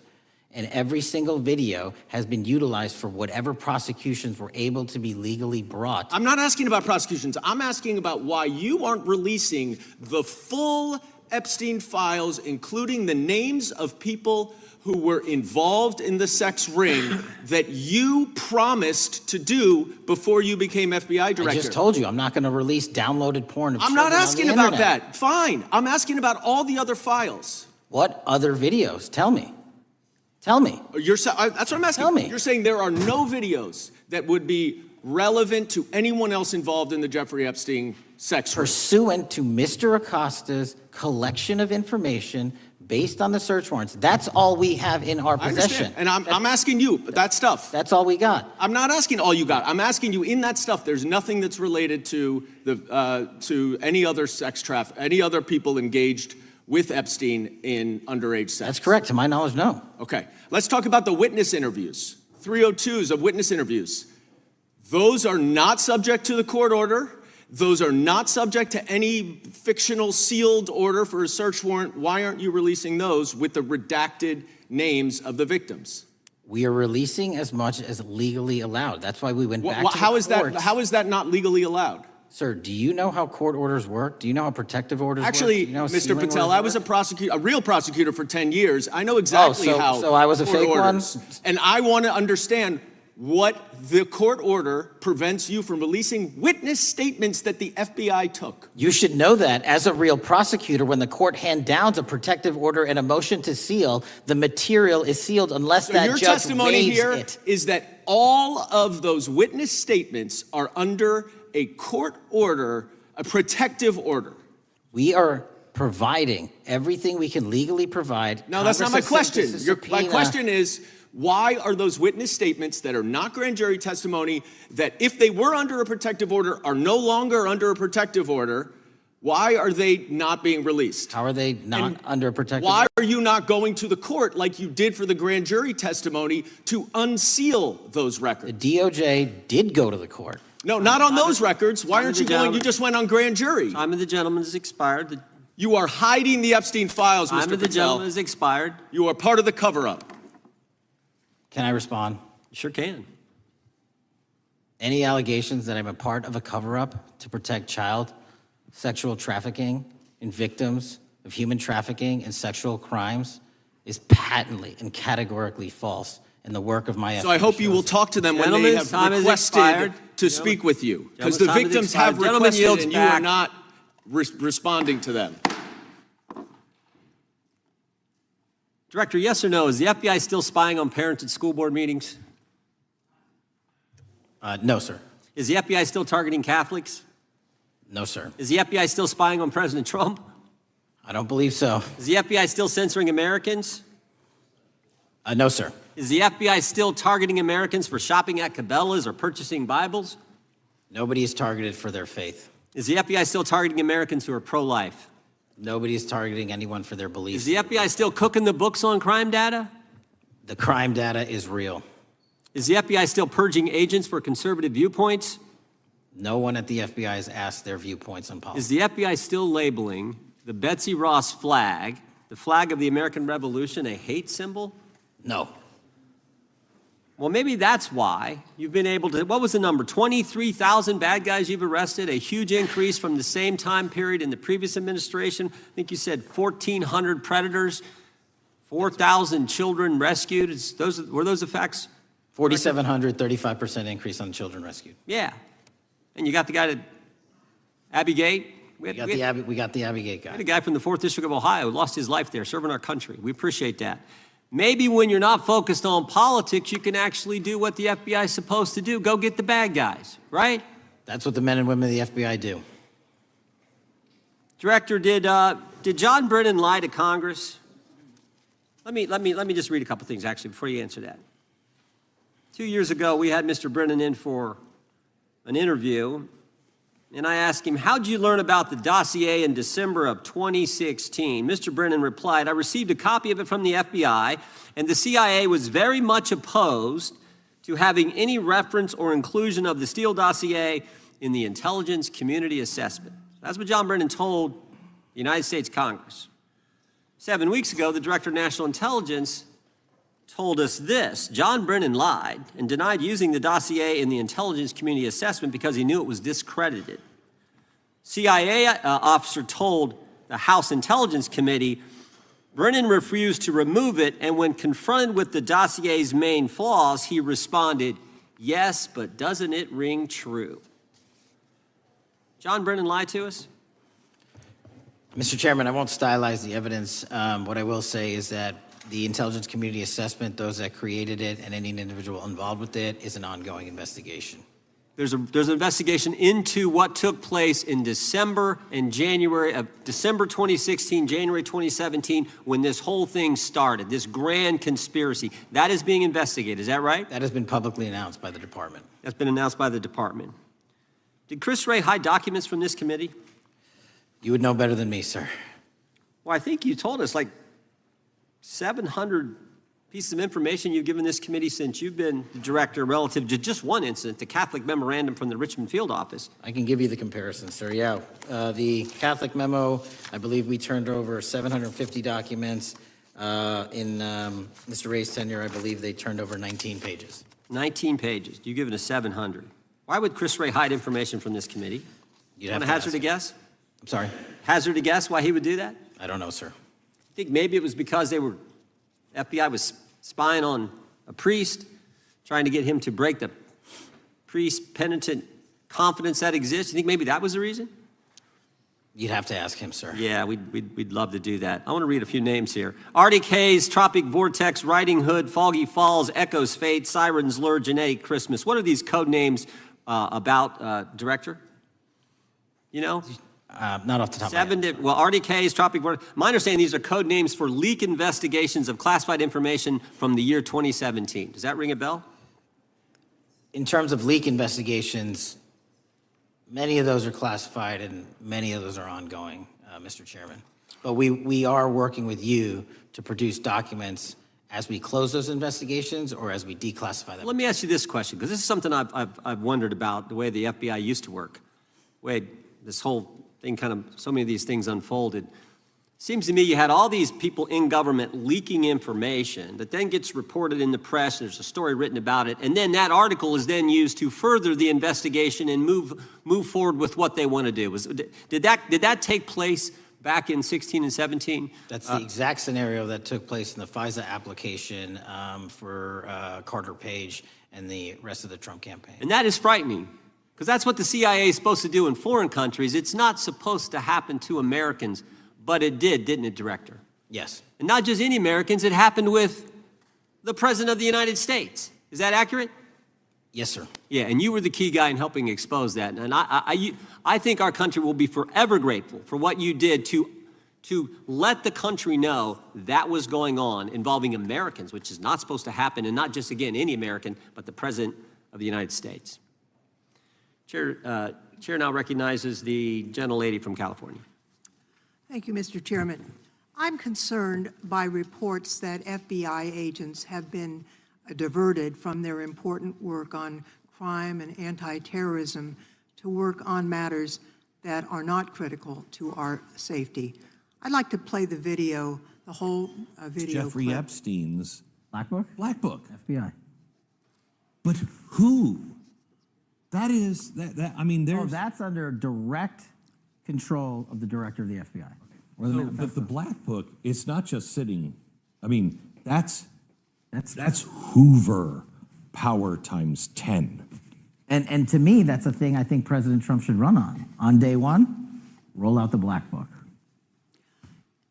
In contrast to that attitude of let it all out, we're getting reports of actions that run contrary to getting everything out and that also involve diversions of FBI resources. For example, an FBI whistleblower reported that you were pressured by the Attorney General to place 1,000 personnel on 24-hour shifts to mine roughly 100,000 Epstein-related records to redact President Trump's name from the files. Bloomberg reported this, that you directed FBI special agents from the New York and Washington field offices to join the Bureau's FOIA employees in Winchester and another building a few miles away, and that while reviewing the Epstein files, FBI personnel identified numerous references to Trump in the documents, and people familiar with the matter